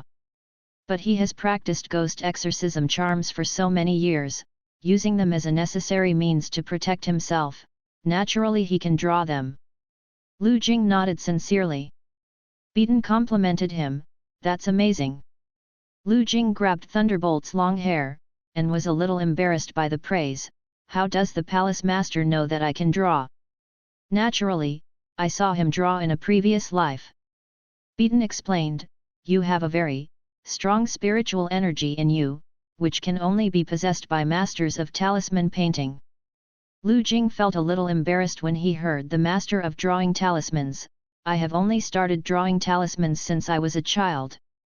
Thunderbolt was grabbed by his hair and grumbled aggrievedly, seeing that Beaton also wanted to reach out to pull its hair, but was almost bitten by the violent Thunderbolt. Thunderbolt! Lu Jing held the Thunderbolt, a little unhappy, you can't be rude to the Palace Master. Thunderbolt! Thunderbolt grievance! It's okay, it's very cute. Beaton glanced at Lu Jing's giant vicious dog and smirked incredulously, I like it very much, it's very majestic when I take it out, and with such long hair, it can warm my feet in winter. Thunderbolt, ow wow! Lu Jing smiled, well, Parrot's long hair is really comfortable to warm feet in winter. Thunderbolt. Beaton began to approach Lu Jing calmly again, so it's called Thunderbolt, a good name. Lu Jing didn't know what was going on today. The Palace Master praised him, and he was very happy. The effect of praising the vicious dog he raised was the same. The fingers he clenched slightly tightened. I said a few more words, I took it. It sounded like thunder when I was a child, which was very bluffing. Of course, it is the same now. The thunderbolt of social death slumped on his knees, lifeless. Beaton changed the subject again. By the way, how long did you practice the Dai ghost amulet to fully draw it? Lu Jing recalled for a moment, and said a little shyly, a year or so. Beaton complimented him again, I spent a year and 5 months before, and my master still called me a waste. It turns out that the real genius is here. Lu Jing, actually not so. At that time, there were ghosts coming to squat him every day, wanting to eat his flesh, he just wanted to draw it as soon as possible to save his life. Beaton successfully pulled the distance between the two and threw out her real purpose, I still need someone to help me draw a talisman, can I invite you to come? Compared with you, the people I looked for before are almost at the level of splendid fists and embroidered legs. Ah? Me? Lu Jing was stunned. His first reaction was that he didn't deserve it. According to Beaton's context, she was inviting him to be her avatar. That is to say, help her when she hunts ghosts, replenish the consumed spells in time, prevent bad situations caused by the consumption of spells, and help her catch and destroy some ghosts when necessary. It is a very important thing for the ghost exorcist. Role. And those tasks are absolutely incompetent for a blind man. Lu Jing's eyes became darker and darker, Palace Master, I may not be able to. Just help me draw talismans. Beaton coaxed him, I can deal with any ghost by myself, without any assistance. Seeing that his expression loosened, Beaton continued to throw the bait, I can pay per view, you know, asking me out to exorcise the ghosts is expensive and the reward is high, and you only pay me a few points each time. Phew, everyone else squeezed their heads and thought about it. Lu Jing has always been realistic, and foolishly took the bait, really? Palace Master, you didn't lie to me. What are you kidding me for? Beaton sighed fascinatedly, smelling the fragrance on his body, I really lack a painter like you. The key is not the lack of painters, but the lack of you. Lu Jing finally couldn't resist the temptation of money and agreed. Beaton's goal was achieved, and she couldn't wait, it starts from this time. Lu Jing was stunned, this time. Yes, let you feel the intensity of the mission in advance. Beaton casually gave a reason, in fact, she wanted to find a chance to get tired of being with him. Lu Jing took out the tools from the small box he carried with him, and when he started to draw, the tip of the pen paused, Palace Master, what talisman do you want? Beaton didn't want him to bother too much, so he signed a spell that was better to draw than Dai's ghost-repelling talisman. Lu Jing started to paint seriously. Bitson asked knowingly while he was changing the yellow talisman, by the way, I haven't asked you yet, what's your name? Lu Jing was defenseless, pursed his lips and smiled, my name is Lu Jing. Well, Lu Jing. There was a smile in Beaton's eyes. It's great to see you again in this life. After the banquet was over, Beaton gave everyone in the Lu family a ghost-repelling talisman drawn by herself, and told the Lu family to stay in their rooms and not go out. As for what Lu Jing had just painted, she carefully put them away. Lu Jing couldn't see her small movements, and when he took the thunder out of the house, he tilted his head and asked Beaton, Palace Master, shall we go hunt ghosts now? Catching any ghosts, the ghosts in Liu's house are all her subordinates. Bitson saw that the night was just right, and led him to the small garden, no hurry, let's sit down first, I will find a ghost and ask what happened to the Lu family. What's up? Lu Jing, oh. The Palace Master can ask the ghost directly, it's amazing. Lu Jing sat down on the stone bench wrapped in a fox fur cloak, smelled the fragrance of osmanthus floating in the air, and rubbed a thunderbolt dog's head. Perak has been in a bad mood since he was just wilted. Lu Jing has been with him for so many years. He has rarely seen him so battered, and he was a little confused for a while. Thunderbolt, woo-hoo-hoo, Wang. Even the voice was weak. Lu Jing was a little worried, Pilai, what's wrong with you? Thunderbolt was lying on the ground, grinning fiercely in Beaton's direction. Beaton turned around and smiled at it, the ghostly shadows beside her, the dark shadows twisted into various strange shapes, the corners of her lips rose, and she said slowly, "Lu Jing, don't worry, I'll find one for it tomorrow. Veterinarian, it'll be fine." Lu Jing was indeed a little worried. Perak had been ill several times, and he managed to survive each time. He did not refuse, and said gratefully, "Thank you, Palace Master." "No thanks." Beaton waved his hand, dispelling the black mist around him, and summoned the resentful ghosts in the house. Resentful ghost is an unjust death ghost with her tongue hanging on the ground. When she came to see Beaton, she put her tongue back in her mouth and changed back to the way she was before her death. She is a pure and beautiful woman. Beaton looked at her, and many grievances emerged in her mind. What evil things did Lu Mansion do before? The resentful ghost shed blood and tears, and slowly told the story before he was born.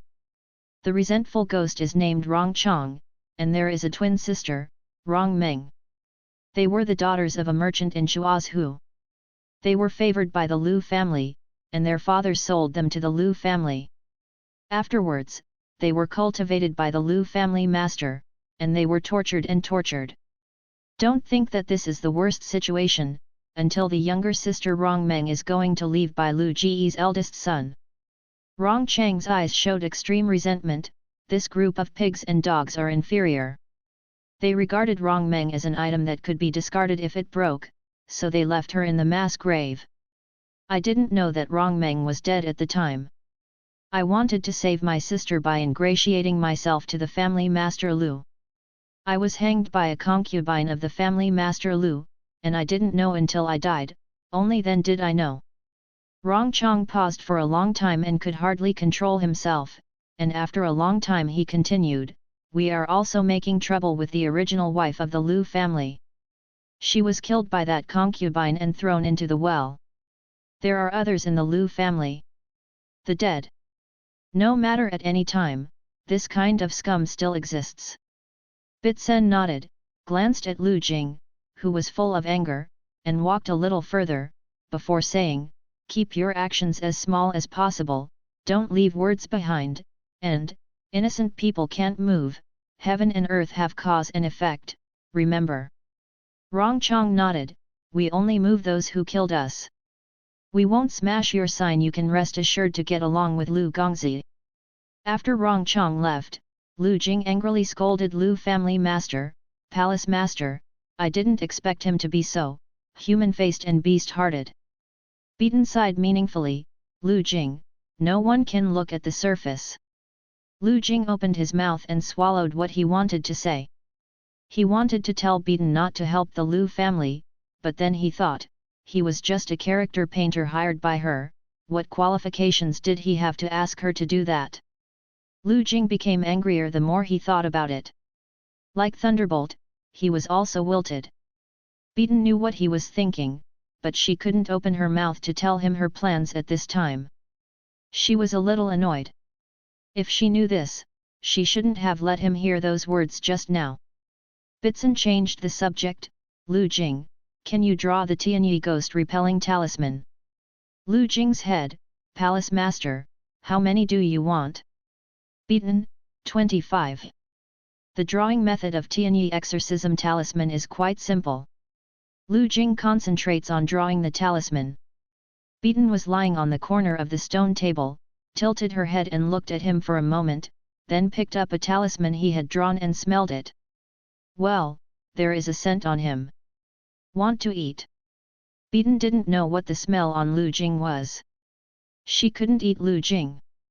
She smelled the aroma and swallowed, making her eyes faint. In the end, Beaton could only steal the spell he drew to satisfy her greed. Kaka biting into the mouth, it was unexpectedly crisp and unexpectedly delicious. Beaton. Such ordinary ghost-repelling charms are useless to Beaton, the evil ghost, so Beaton can eat them as snacks without any pressure. Lu Jing painted one, she secretly ate one, and the moment of satisfaction made her narrow her eyes comfortably, almost fluttering/desire/immortal. Lu Jing didn't know that all the talismans he painted were stolen by Bitsun.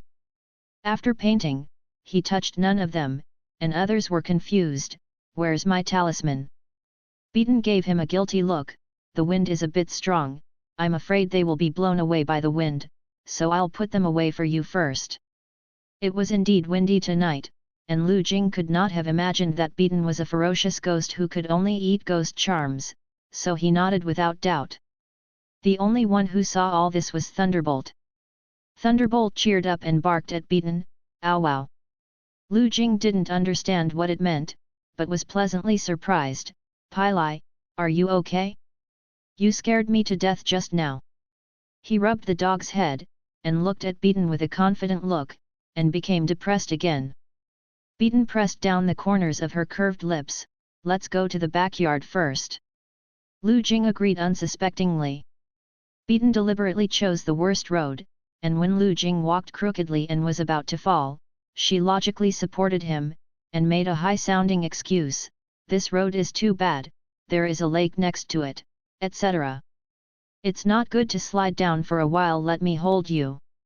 Almost half of Lu Jing was surrounded by her, and his face was a little hot, and he replied sullenly, "Okay. I will cause trouble to the palace master." Thunderbolt exploded the hair on his neck and was about to die of anger. Wong wong wong. It forcibly squeezed into the middle of a person and a ghost. Beaton stopped and sighed, "Lu Jing, Perak doesn't seem to like me very much."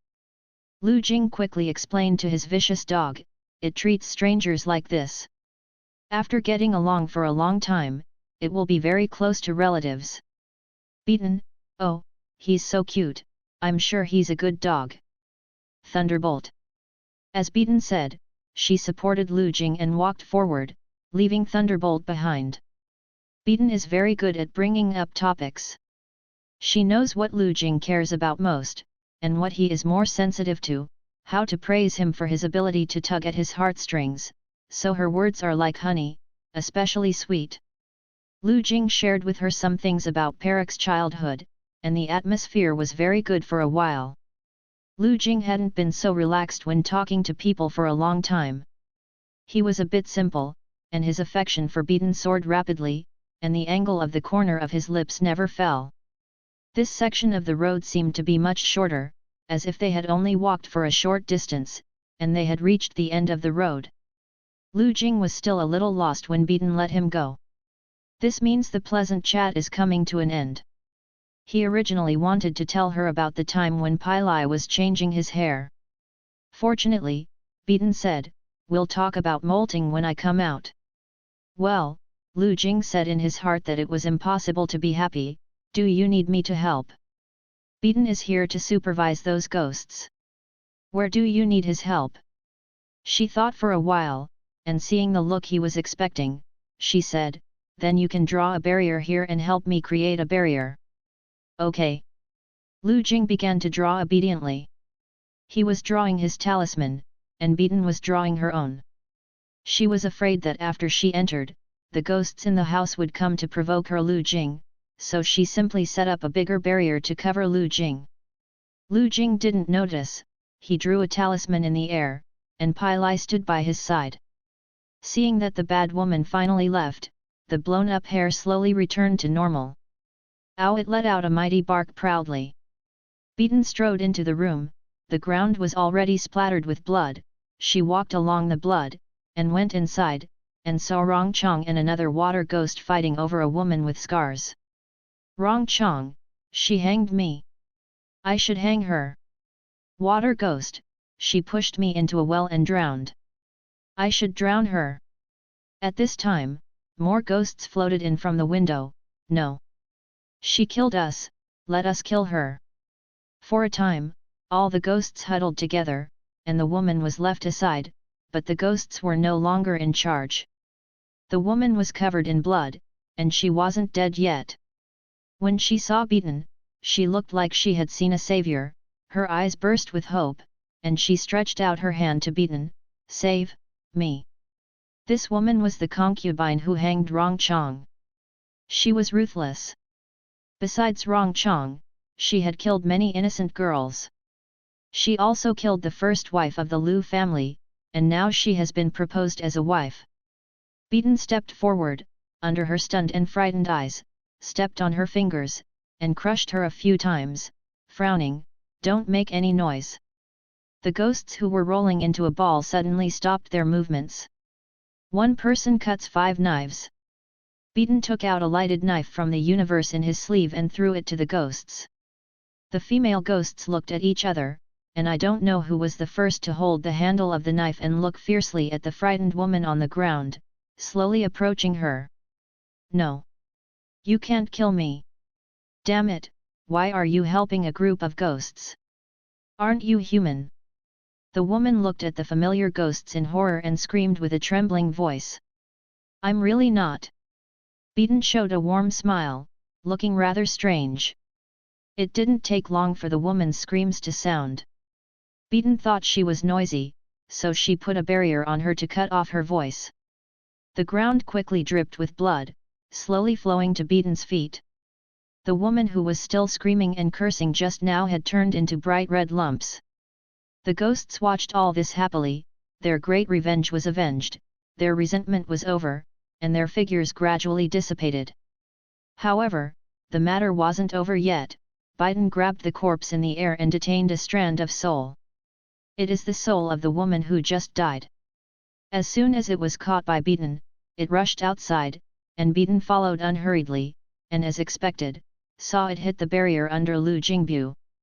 Lu Jing sensed the trembling of the enchantment and asked, "Palace Master, has it come out?" "Well," Beaton walked down the steps step by step. In the darkness, a distorted black shadow gradually formed behind her. The black shadow divided into strands of black mist and rushed towards the female ghost. The smile on Beaton's face softened, "It'll be fine in a while." Dozens of black mists entangled the female ghost's limbs and head like cobwebs, and the female ghost quickly withered down without letting out a whistle, until it completely disappeared between heaven and earth. Beaton sucked the ghost's chi, closed her eyes, and opened them again. The pupils became even darker. "Lu Jing, it's all right." Beaton came to Lu Jing, ignoring Thunder's alert growl, smiling like nothing had happened. Lu Jing breathed a sigh of relief and withdrew the enchantment. "The palace master is not injured, right? Worry about me." Beaton smelled the fragrance on his body, took another step closer to Lu Jing, and was bitten by the sudden thunderbolt. Beaton pursed her lips and looked at it gloomily. "The mansion master is so powerful, there should be no problem." Lu Jing lowered his head when asked, "Are there any other ghosts in the mansion to be caught?" Beaton's tone was as usual, "No more, we can call it a day." She took a step back, pulled her leg out of Thunderbolt's mouth, and sighed.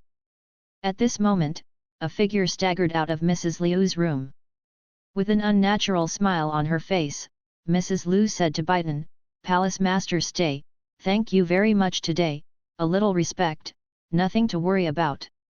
Beaton looked indifferent, "No, it's better for these ladies to do some kind deeds." Lu Jing guessed that Mrs. Liu wanted to give the Palace Master some extra tips. But the Palace Master was an upright person and regarded money as dung, so she refused. "It's just that the voice of Mrs. Liu sounds a little weird." Lu Jing was blind and did not see Mrs. Liu, who was covered in cracks. Fortunately, there was no psychological shadow. Beaton pulled his cuff to leave, and he took Thunderbolt and followed her with confidence. In fact, Beaton is only a little better than Mrs. Liu. Her leg was bitten by a thunderbolt. Although she didn't feel any pain, it was a big wound after all. In order to heal the wound with ghost power as soon as possible, Beaton floated away. Anyway, Lu Jing couldn't see it either. After they left, Mrs. Liu giggled and walked to the room of the Liu family head with a strange posture, humming an unknown song, and the blood on her body fell on the ground drop by drop. Traces all the way down. "My fair lady, what a gentleman! I can't ask for it, I'm thinking about it." Patriarch Lu was pacing and wandering in the study, and he heard a strange song from afar, and he cursed inwardly. "It's time. Which crazy woman is still singing?" Boom! Thunder exploded. Lu Patriarch was taken aback. He raised his head suddenly, his pale face was illuminated by purple lightning for a moment. Then, he saw, a woman's smiling face appeared in the window brightened by the lightning. She smiled, and the 7 orifices bleed. Master, I died so miserably. Lu Jing was about to reject Beaton's kind offer to send him home, but suddenly thunder struck. Beaton was secretly delighted and said at the right time, "It looks like it's going to rain soon. How long will it take you to walk back?" Lu Jing was a little embarrassed. "It will take a while. Then get on the horse, and I'll take you off." Beaton was very compliant with God's will. "Lu Jing, I can let the people from Lu Mansion. So many things have happened in Lu Mansion, and I can't take care of myself." "No one sent Thunderbolt," Lu Jing said apologetically, "I want to be with him." Beaton finally looked forward to such a good opportunity. How could she easily give up? Anyway, she had given it up. "That's it," Beaton said. "I'll take you on a horse with Thunderbolt by your side." She sighed and released the killer before he refused. "The night road at night is really unsafe. If something happens to you, how can my conscience live?" She said so. Lu Jing could only agree, and was supported by Beaton and sat on the horse's back. Sitting behind him was inconvenient to see the road, so Beaton squeezed herself into Lu Jing's arms. "Don't rub so far, hold me tight." "Lu Jing." "Hug. Hug." He felt uncomfortable everywhere, and when he put his arms around Beaton's slender waist a little, his whole body felt a little hot, and he regretted more than once the decision he had just agreed to share a horse with. "Then let's go." Beaton smiled, a little maliciously. "Are you ready?" Lu Jing hadn't yet realized what ready meant when the horse under him suddenly sped out. Lu Jing had never ridden a horse before, so he didn't expect the speed to be so fast, so he subconsciously hugged Beaton's waist tightly. When he got used to the speed, he suddenly realized something and was stunned. "Palace Master, please slow down, Thunderbolt won't be able to catch up." "Oh, I almost forgot about it." Beaton came back to her senses from the ecstasy of being hugged tightly by Lu Jing, and said yin and yang strangely, "There is a pastry shop over there that is still closed. I'll go buy some supper, and wait for Thunderbolt by the way." They dismounted together, and Beaton went into the pastry shop and packed up all the rest of the pastry. Carrying the bag out, Beaton asked him with a smile, "Lu Jing, do you want?" Before she could finish speaking, Lu Jing's expression changed. Beaton reacted quickly. The voice changer didn't work. "Damn it! Pick this time." Beaton was quite embarrassed that he was beaten back to the prototype. He didn't know whether to hate the unreliable voice changer or himself who went crazy and scared Lu Jing before. Lu Jing didn't know why the female hooligan named Beaton appeared suddenly. After being frightened, he subconsciously wanted to call Perak, but he realized that Perak had not followed. "That's right, the palace lord. The mansion owner is still buying cakes." Seeing that he was about to open his mouth to call for someone, Bitson panicked, dropped the cake, stepped forward and covered his mouth, pushing him into an alley, thinking about how to end it quickly. Lu Jing's strength was naturally inferior to that of her evil spirit. When he found that he couldn't push her away, he opened his mouth to bite Beaton's hand with great force, and he soon saw blood. Beaton was bitten so wronged. "I'm not malicious, I just happened to pass by." Beaton tried to save some negative images from him. "Lu Jing, woohoo! Let go!" How dare Beaton let go? As soon as he lets go, Lu Jing might call someone. And what he is most likely to call now is definitely Palace Master. It's her who is holding him down now. What a sad story this is. "I'm leaving. I'm leaving now. Don't yell." "Whoa!" Lu Jing was scolding her in a frenzy. Beaton endured the heartbreak, let go of him and left quickly. After being released, Lu Jing shouted, "Palace Master! Palace Master!" Beaton quickly drew a voice-changing symbol, burned it and swallowed it alive, then rushed to his side with a guilty conscience, and said anxiously, "What's wrong?" "Lu Jing, how did you get here? Lu Jing was frightened just now, and is still panting. I met a female hooligan, he said, his eyes red with anger. Beaten was so distressed that she wanted to stab him a few times in the chest to avenge him, but she didn't care about anything else. She stretched out her arms to hug him, patted his shoulder to reassure, "It's all right, that girl has left." "I'm sorry. Lu Jing, I shouldn't have left you alone just now." Lu Jing shook his head, "It has nothing to do with the palace master, I am so useless. If he could see, if he could be a little more powerful, he wouldn't be bullied like this." "How can you say that?" Beaten wanted to say something, but in the end she could only scolded herself fiercely. How can there be such a scumbag in the world? It's all her fault, because there is reincarnation, Lu Jing, she will definitely suffer retribution. Lu Jing finally felt better after listening to it, and nodded with a nasal tone, "Well." Beaten was extremely guilty, and when Perak followed, she helped him back to the horse, and no longer dared to gallop on the horse, and sent him back to Suankigwan in a lawful manner. It hasn't rained yet. Beaten originally wanted to stay at Lu Jing's house under the pretext that Ding Tianfu was far away from Xianqing Temple. What happened just now, she didn't have the face to mention it, and said goodbye to him. But Beaten didn't really leave. She put the horse in an inn and returned to Xianqing View alone. Lu Jing had calmed down, and gropingly gave the dusty Pilai a bath. After drying the wet Pilai, he simply washed himself and went to bed. Lu Jing was slightly taken aback by the new soft bed. He turned over, feeling a little uncomfortable. Probably really tired, he recalled what happened during the day, and after lying in bed for a while, he fell asleep. Beaten squatted under his bed, listening to his even breathing, feeling down. After hesitating for a while, she drew a pair of dreamlike charms, and quietly posted one of them on Lu Jing's body. That's how Beaten entered Lu Jing's dream. He could not see the light, and even his dreams were pitch dark, only the sound remained. In the darkness, she heard Lu Jing's bewildered call, "Pilai, where are you?" Following the voice, Beaten saw Lu Jing, who was emitting a faint light all over his body. He sat on the ground and hugged his knees, shrinking himself into a ball, in a very insecure posture. Beaten reached out and touched his hair, then he raised his head and asked in a panic, "Who is it?" In the dream, he is still invisible. Beaten also crouched down, "It's me, Palace Master." "Palace Master?" Only then did Lu Jing's tense back relax a little, and his tone was much more excited. "By the way, I haven't told you about the hair loss from Thunderbolt before."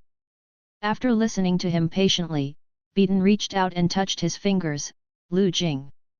Lu Jing was stunned for a moment, and his finger curled up, "Palace Master." Beaten leaned over and hugged him whole. Lu Jinghua was in her arms and was stunned. "Lu Jing, I want to kiss you," Beaten said in his ear. "What?" Before Lu Jing could react, he felt something cold on his lips. Startled, he quickly leaned back, but was caught by her on the back of his head. After struggling for a moment, he fell to the ground with Beaten. Beaten held his hand and lingered on his lips unhurriedly, very gentle. Lu Jing resisted at first, but then for some reason, she became stupid and let her pry her teeth open. Intertwined lips. Lu Jing felt that he couldn't control himself. Later, not only did he give up his resistance, but he also took the initiative to hook the Palace Master's neck. He even felt very comfortable being kissed by the Palace Master, and wanted more. Therefore, when the Palace Master kissed him down his neck later, he didn't refuse as if in a daze. He knew what he was after and what he was longing for. He has been alone for so many years, and what he wants most is this feeling of being loved by others. So he did not refuse, even if he felt ashamed of the Palace Master and betrayed his morality, he wanted to feel this way. He hummed lowly, and after an unknown time, he suddenly felt the person on his body disappear. Mansion Master Lu Jing woke up from the dream, and found that everything was a dream, and the feeling of emptiness came like a tide. Lu Jing felt the change in himself and felt a little ashamed, and muttered, "I'm really. It's shameless. To actually have that kind of dream, the object is still the mansion master I first met." He felt that he would not be able to face the palace master in the future. Lu Jing covered his face with the quilt to cool his hot face. Fortunately, as long as he didn't say it, no one would know that he had such a dream. Lu Jing comforted himself so much that he finally felt that the embarrassment was far away from him. He touched his lips subconsciously, and after realizing what he had done, he retracted his hand uncomfortably and pursed his lips. Thunderbolt hasn't come to call him yet, it's not yet dawn. Lu Jing closed his eyes, ready to sleep again. Beaten played a hooligan in Lu Jing's dream, and when she came out, she finally felt much better. When she was serious, Lu Jing really liked it. Beaten floated to the roof and sat, looking at Yuzu shrouded in the night. It had been raining outside just now, the sky was still dark, and the air was full of moist water vapor. The person he likes is sleeping in the room below him. Beaten's mood is close to calm. Thinking of the young man who asked for anything in his dream, he recalled many things in his previous life. In her last life, she didn't meet Lu Jing that early at all. The incident that she was pushed into the water by Yun Qingzu happened once in her previous life, but she was rescued by the steward that time. I met Lu Jing 2 years after that incident. The number of ghosts in Shuazhu suddenly increased, and there were rumors that a legendary ghost king came to Shuazhu. To find out, Bitsun went to Shuazhu, but found nothing. When she came back, she passed through Los Angeles and met a convoy. The person in the convoy was the second daughter of the national teacher, Si Mingling. She had just come out of Yuzhu, where she fell in love with Lu Jing, and took him by the way. When Beaten was passing by, Lu Jing tried his best to escape from the carriage, but he was about to be taken back by the furious Si Mingling, so Beaten rescued him. At that time, the reason why he tried his best to escape was to go back to find Thunderbolt. In order to save him, the black-haired Tibetan Mastiff who almost grew up with him dragged his broken leg and chased it all the way out of Yuzhu City, and then disappeared. If it wasn't for the idea of going back to find it, Lu Jing might have committed suicide halfway through. Bitsun accompanied him all the way to find him, and finally found Perak's body on the roadside not far from Yuzhu City. Lu Jing's only concern in this world also left, he almost left with it, but was stopped by Beaten. She lied to him at the time, "I found a few strands of its soul. If I can find it all, I can send it to reincarnation. If you leave, its soul may not be gathered again." In this way, Lu Jing has hope and motivation to live again. But in fact, she didn't find Thunderbolt's soul at that time. The dog's soul disappeared in a strange way. Lu Jing believed it. He began to eat hard, take medicine and sleep on time every day, but even so, his health was getting worse and worse. Beaten couldn't imagine that if she ignored him, this unreliable teenager would have a future. What will happen? Without any hesitation, she took the weak Lu Jing back to Dingtian Mansion, nourishing his body with precious medicinal materials, regardless of the cost. No one could bring him light, only Beaten, after Perak left, gave him the last bit of warmth in this desolate world. Beaten was afraid that he would not be able to think about it, so he told him every day the strange stories he heard when he was catching ghosts over the years. Ordinary people should be afraid when they heard it, but Lu Jing was not afraid at all. Back then, Beaten was a little weird. It wasn't until this life that she knew that Lu Jing turned out to be a ghost. He never mentioned it to her in his last life until his wedding night. Maybe he wanted to confess to her on his wedding night. Looking back now, Beaten feels that the reason why she was able to enter Lu Jing's closed heart at that time was a bit of taking advantage of the emptiness. If it wasn't for Perak's departure, his only spiritual support would have collapsed, and she would have no chance to become him. New pillars. Fortunately, in this life, all regrets have not happened yet. So today, that dog in Perak bit her, and she didn't care about it. After all, it will be a family from now on. Beaten looked up at the sky, saw the white light of dawn, touched her lips, and smiled. Lu Jing finally didn't have any more shameful dreams this time. When he was pulled by thunder and woke up, he still didn't recover. What are you doing today? Going out to set up a stall to sell talismans. Lu Jing rubbed the dog's head, and before he could figure out why, he heard a knock on the door outside. Who is it? Lu Jing touched the axe in the corner, opened the door carefully, and walked out. Lu Jing, it's me. Bitsen's smiling voice came from outside the door. I haven't paid you for helping me draw a talisman yesterday.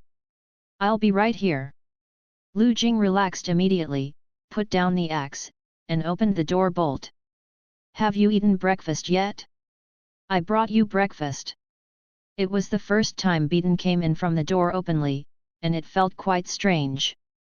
She glanced at Pai Lai and said, I bought one for Pai Lai. Can it eat Xiaolong Bao or meat bao? Okay, it can eat everything. Lu Jing took over the breakfast. Palace Master, you don't have to buy it for me next time, it's just the way, Beaten said, always bypassing what Lu Jing cares about most. Also, the meal fee is deducted from your remuneration, not mine. Only then did Lu Jing settle down and invite Beaten into the house. Palace Master, have you eaten? Beaten was looking at the house from a new angle. She heard the words, she secretly poked close to smell him, then narrowed her eyes and said, I just ate it. Lu Jing didn't know that he had been sniffed by Beaten several times, but he only felt a chill in his neck. He didn't care, he groped and pulled out a chair and invited Beaten to sit down. Beaten nimbly dodged the thunderbolt's bite, sat on the chair unhurriedly, raised her hand and squeezed its open dog's mouth, and closed it with a bit of cleverness. Lu Jing frowned when he heard the threatening growl from Perak's throat. Perak, are you murdering the palace master again? Thunderbolt, who was pinched by Beaten. Who is the murderer? Thunderbolt grievance. Lu Jinghe grimaced, touched the fluffy tail of Perak, and pulled it out. The thunder dog cried and howled, and refused to leave, with a pitiful whimper in its throat. And Beaten watched gloatingly beside her, persuading, Lu Jing, let's not forget, Thunderbolt didn't really bite me. Lu Jing got even more angry when he heard this, and said to Pai Lai, have you just gone to bite the palace master? Sensing that the master was angry, Pai Lai lay on the ground and stretched out his claws to tug at his trousers. But it was useless. Lu Jing was afraid that it would really bite Beaten, so he took it out the door, and then put the Xiaolong Bao brought by Beaten in Perak's rice bowl and let it eat outside alone. Pai Lai lay on the ground, smelling the smell of Beaten on the Xiaolong Bao, but didn't even look at the Xiaolong Bao handed in front of him. Lu Jing's dog is really good. Beaten is not reluctant, she left a bad impression on Thunderbolt before, and she will not be able to reverse it for a while, so she can only take it slowly. Beaten thought so, entered the door with Lu Jing, and closed the door with her backhand. Perak bit his rice bowl, his dog's face twisted. Inside the door, Beaten greedily watched Lu Jing eat, and stared at his face without blinking. After a while, her eyes moved to Lu Jing's rolling Adam's apple. Because he usually doesn't eat much, although Lu Jing is tall and tall, he doesn't have much flesh on his body. Beaten touched his body after falling asleep last night, and it hurts to be so thin. Beaten thought that if she was going to do the kind of thing she had done to him in her dreams, she would have to make him fat first. Lu Jing was slightly obediently eating the scallion pancake that Beaten bought. For some reason, his face felt hot. Hearing the voice of the palace master, he couldn't help but remember what the palace master said to him in his dream last night. Lu Jing, I want to kiss you. Lu Jing Guang was so ashamed that his face turned red when he remembered it, not to mention that the righteous master he had imagined was now opposite him. Why on earth would he have such a dream? If it weren't for Beaten being opposite, Lu Jing would have hit the table with his head. Bitsen keenly sensed something was wrong with Lu Jing, and asked, is the soy milk too hot? Why is your face so red? Lu Jing was taken aback and stammered, it's not soy milk, it's me Lu Jing changed his mouth. Yes, the soy milk is too hot. However, he soon heard Beaton's slight laugh, which soon came closer to him. Beaton was approaching him. Really? I'll try. Beaton's hoarse laughter sounded in his ears, and almost instantly reminded Lu Jing of the provocative words she said in his ear in his dream last night. This time, Lu Jing not only blushed, but even his ears were red. Seeing it, Beaton felt itchy. She wanted to touch his earlobe, but thinking that Lu Jing was very sensitive to this place, she curled her fingers and gave up regretfully. She can't be too hasty, she is afraid of scaring Lu Jing away. In the name of testing the temperature, Beaton took the opportunity to inadvertently rub the back of his hand, and pretended to say, "It's really a little hot." Lu Jing did not dare to speak. Because he knows that soy milk is not really hot. Why didn't the palace master dismantle him? The atmosphere became a little ambiguous for a while. The two people in the room didn't speak. Lu Jing held a bowl of soy milk and sipped it. Beaton was staring at him from the side. Outside the door, the autumn wind rolled up a few yellow leaves, all on the body of Thunderbolt. With a fallen leaf on his head, Perak screamed in the sky, "Ow!" angry for its stupid master who was blinded by bad women, and sad for its ruthless master who had a new love and forgot the old one.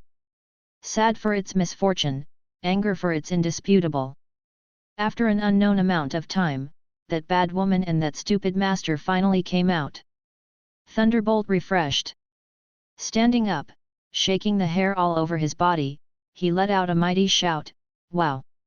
The two passed by it talking and laughing, ignoring it completely. "Thunderbolt!" Beaton said, "Don't send me off, I'll lead the horse, and later it will run and throw you in ashes." Lu Jing didn't listen, he just wanted to send it. Beaton said no, and was sent out by him happily. "Then I'm leaving? I'll come back to you if I have something to do." Lu Jing listened to her voice, found where she was, and said okay with a smile. He looks so seductive that Beaton smiles so much that Beaton wants to kiss him again. Lu Jing hesitated for a while, but still said what was in his heart, "Palace Master, you can come if you have nothing to do." His voice became lower and lower, and at the back, it was almost inaudible. This is equivalent to taking the initiative to invite Beaton to his house. He was a little embarrassed to make such a request. But he still wanted to say. Because Beaton made him feel very comfortable, after the Taoist Xianqing who saved him flew away, he hadn't met anyone who could open his heart to him for a long time. He subconsciously wanted to keep her. After saying that sentence, Lu Jing was a little uneasy, because he didn't hear Beaton's answer for a long time. Could it be that his voice was so low just now that she didn't hear it? "Do you want to say it again?" Lu Jing couldn't say it, he was a little ashamed of himself like this. He didn't know, Beaton almost wanted to stay at his house after listening to him. Who can hold on to this? However, it is still necessary to pretend. Beaton coughed lightly and said to him as calmly as possible, "This is what you said. Next time you come to your house as a guest, don't think I'm annoying." Lu Jing couldn't help but smile, "No." They smiled at each other. Pai Lai was lying at Lu Jing's feet, biting Lu Jing's trousers and groaning aggrievedly, breaking the atmosphere at this time. Lu Jing touched the dog's head and heard Beaton say, "Pai Lai's appetite doesn't seem to be very good, I just didn't have breakfast, otherwise. I'll bring the veterinarian over this afternoon. I have a friend whose medical skills are very good." "Good." Lu Jing was also a little worried when he heard that, and nodded, "I'm sorry to trouble the palace master. Thanks to Thunderbolt, there is a good reason to meet in the afternoon." Beaton suppressed her joy, said goodbye to Lu Jing reservedly, and led the horse away to prevent the dust raised by the horse's hoofs from falling on Lu Jing. She doesn't have any veterinary friends. In order to convince her, she galloped away on a horse and went all over Yuzhu to find a veterinarian. Lu Jing heard the sound of the horse's hooves going away, and the excitement in his heart seemed to go away as well. Perak was paralyzed at his feet, his claws were numb, and he didn't want to move. Its silly owner also patted its head worriedly and asked, "Thunderbolt, how are you feeling now? It's not sick?" Thunderbolt jumped up suddenly, chewed the Xiaolong Bao in the rice bowl, and swallowed it all, as if he thought the meat in the Xiaolong Bao was Beaton's meat. I'm pissed." Lu Jing rubbed the dog's head and groped towards the small kitchen. "Palace Master will come in the afternoon, let's make some small cakes for her." He didn't have any valuables to take away, he could only send some thoughtful ones. When Lu Jing was kneading the dough, Pai Lai put his head on the table, and his breath blew the flour all over the table. "Lu Jing!" He rubbed his face and drove out the messed up thunderbolt. On the other side, Beaton searched for most of Yu's Hu, but couldn't find a single veterinarian. How can this be good? Beaton vaguely remembered that Yu's Hu had a veterinarian, but she had been an evil ghost for so long in her last life, and the events of her life had long been a little vague, and she couldn't remember at all.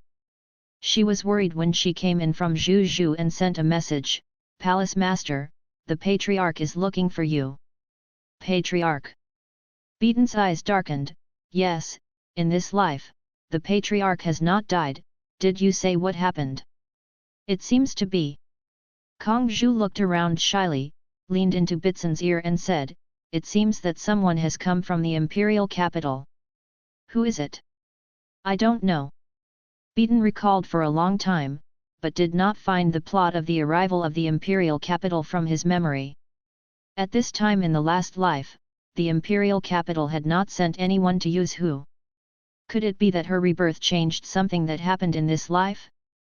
Beaton frowned and thought for a while, then said to Kung Zhu, "I'll go right now." The Xiling tribe where Bitson belongs is the oldest race in Yu's Hu. There are not many people in the Xiling tribe. Because of the special abilities that have been passed down, almost everyone in the Xiling tribe is good at mystic arts and can communicate with ghosts and gods. However, according to the ancestral teachings left by the ancestors, the Xiling people have been away from the world for a long time. They originally lived in seclusion in ancient villages in the deep mountains for hundreds of years. Later, because ghosts began to wreak havoc in the world, they returned to the deep mountains and began to hunt ghosts in Yu's Hu. Anyone from Xiling would not have a bad position in Yu's Hu, and there were several palace masters in Dingtian Mansion who were all from Xiling. Beaton came from the West Spirit. In the previous life, the demons conquered Yu's Hu, and all the clansmen were killed by the demons. After death, almost all of them turned into ghosts. Only then did Beaton know that the Xiling people could not only communicate with ghosts, but also had a greater possibility of becoming ghosts after death. However, in this life, she will not let this happen again. The other minor incidents have changed, but the major event of the demons attacking Yu's Hu will definitely happen again. In fact, the people of Yu's Hu are still in danger. She has to think of a way to bring all the people of Yu's Hu move somewhere else. The Xiling people can no longer stay in Yu's Hu. However, how to persuade the Patriarch to relocate is also a problem. After all, the foundation of the ancestors is here. Beaton thought about these things, and quickly rushed to the ancestral hall of the West Spirit clan, where the Patriarch was waiting for her. The black cat with a pair of blue eyes lay lazily in the Patriarch's arms, and when she saw her approach, she gracefully shook its tail and meowed. Beaton remembered it when she saw it. The Patriarch has a veterinarian here. The Patriarch turned around, his black hair fell down, his face was stern, and his expression looked a little cold. Beaton was not afraid of him, and went up to say hello, Patriarch. She said, reaching out to touch the black cat, but unexpectedly the black cat suddenly exploded, reaching out and scratching her. Beaton withdrew her hand, and there was a striking bloodstain on the back of her pale hand. The Patriarch's eyes changed slightly. "Lu, why do you have such a heavy ghost?" The intensity of that ghostly energy is just like Beaton smiled at him and cut to the chase, "Because, I've become a devil." The amount of information in this sentence was huge, and the Patriarch was completely stunned by her. Beaton glanced at the black cat with frying hair and continued, "Patriarch, do you believe there is a rebirth in the world?" Rebirth. The patriarch murmured, and after regaining his senses, he let Bitsin enter the door. After all, he is the leader of the clan. He has seen the world. For a while, he was not surprised by the rebirth, but paid attention to other places. Lu, how did you become an evil ghost? The conditions for turning into a ghost after death are very harsh. It takes thousands of years to produce a ghost. The patriarch could not imagine why the child he grew up watching would become a ghost. It's a long story. Biden sighed and sighed at the tablet on the clan's ancestral hall, and said briefly, in a previous life, the demons attacked Yuzhu, the city of Yuzhu was destroyed, and the entire Yuzhu people, almost all of them, were killed by the demons. As for me, for some reason, I also died and became an evil spirit for hundreds of years. Until a few days ago, I found myself reborn. Beaton looked at the patriarch's face as if in a dream, afraid that he would not believe it, opened his hand and showed him a ghost. It is impossible for ordinary people to release ghost energy from their bodies, which means that Beaton has really become a ghost. The current situation cannot help the patriarch not to believe. He frowned and also realized the seriousness of the matter. If it is true as Xiao Lu said, the demons will attack Yuzhu in the future. If there is no countermeasure, the entire city will die. Lu, let's talk in detail. Beaton nodded. She knew that the patriarch would believe her. They are all people who are proficient in mystic arts, and naturally have a high degree of acceptance of this kind of thing. Unlike ordinary people, they will think that rebirth is an impossible fantasy. After telling the patriarch the story and the story of most of the events, Bitsin said, "Patriarch, my idea is to move the entire city to another place, and the demons sent 5 million troops to take Yuzhu in their previous life. There must be some special reason, there is no reason to avoid it in this life." The patriarch pondered for a while. However, ordinary people will not believe this statement. Besides, transferring so many people in a short period of time is also a big project. I have my own way of doing this. Bitsin said, "It's just that we Xiling people can't stay in Yuzhu anymore." The patriarch followed the black cat's hair with a solemn expression. "Okay, I will call the elders tonight to talk about the relocation of the clan. You will live here today." They were having a good talk, but after hearing this, Beaton suddenly refused. "No, I'm going out this afternoon." Patriarch. After discussing the general matter, Beaton stood up and walked out. "Is Uncle Zhao there? Can you let him go to a place with me this afternoon?" Beaton also remembered when she saw the black cat. The black cat was not in good health. When Uncle Zhao entered the WDO last time, he learned a medical skill specializing in treating animals, and rescued the black cat from the gate of several times. Stepping through the iron shoes, there is nowhere to find it, and it takes no effort to get it. When Uncle Zhao was called, he still didn't regain his senses. "What? Xiao Lu is here? She has cats and dogs? Where do you tell me to go?" Seeing Biden, Uncle Zhao gasped in shock. "Lu, what's the matter with you? You're full of ghosts, and you've been caught by ghosts." Beaton planned to clarify this matter with the clan at night, but she made a few random excuses, brought the topic over, and mentioned what she wanted to ask Uncle Zhao for help. "Beaton, I have a friend who has a dog and would like to ask Uncle Zhao to help." Uncle Zhao raised his brows and teased, "What friend? Male or female?" "Beaton, the kind of friend who's going to get married in the future." This time, the patriarch and Uncle Zhao were both surprised. No one in the clan knew that Xiaoliu left the West Spirit clan because of Tian Chiguxing's life and became the apprentice of the Dingtian Palace Master. After taking over, he raised a group of monks in the house. But now, she actually said she was going to take it easy? Is the sun coming out west? Uncle Zhao became interested, carried the medicine box on his back, and smiled. "I want to see which Xiao Langjun hooked up our Xiao Lu." The Xiling clan ancestral hall is quite far from Dingtianfu, and even further from Xianqing Temple. As soon as Biden came and went, more than half a day had passed. By the time they arrived at Xianqing Temple, it was almost dusk. Lu Jing's cakes are all cold. He thought she would not come, and he was lost for a long time. When the knock on the door rang, he was stunned, and when he heard Beaton's voice, he was suddenly excited. Ignoring Pila's disturbance, he opened the door with a smile on his face. "Palace Master, are you here?" "Sorry, I'm late." Beaton entered the door and said with a guilty conscience, "Have you waited for a long time?" "No, just a while." Lu Jing curled his fingers and said softly. Thinking of something, he asked, "Palace Master, your friend is here too." "Oh, this." Beaton and Uncle Zhao looked at each other for a moment, then turned to Lu Jing and said, "My friend wasn't here, so I went to Uncle Zhao. His medical skills are also very good, and he keeps medicines until his death." "What?" Lu Jing was stunned. Beaton snorted for a while, wishing to slap herself. "No, it's the medicine that cures the disease. My Uncle Zhao is a professional, Lu Jing, you don't have to worry." Lu Jing nodded ignorantly, and said to Uncle Zhao obediently, "I trouble Uncle Zhao. His eyes are very good looking, but they are not shiny."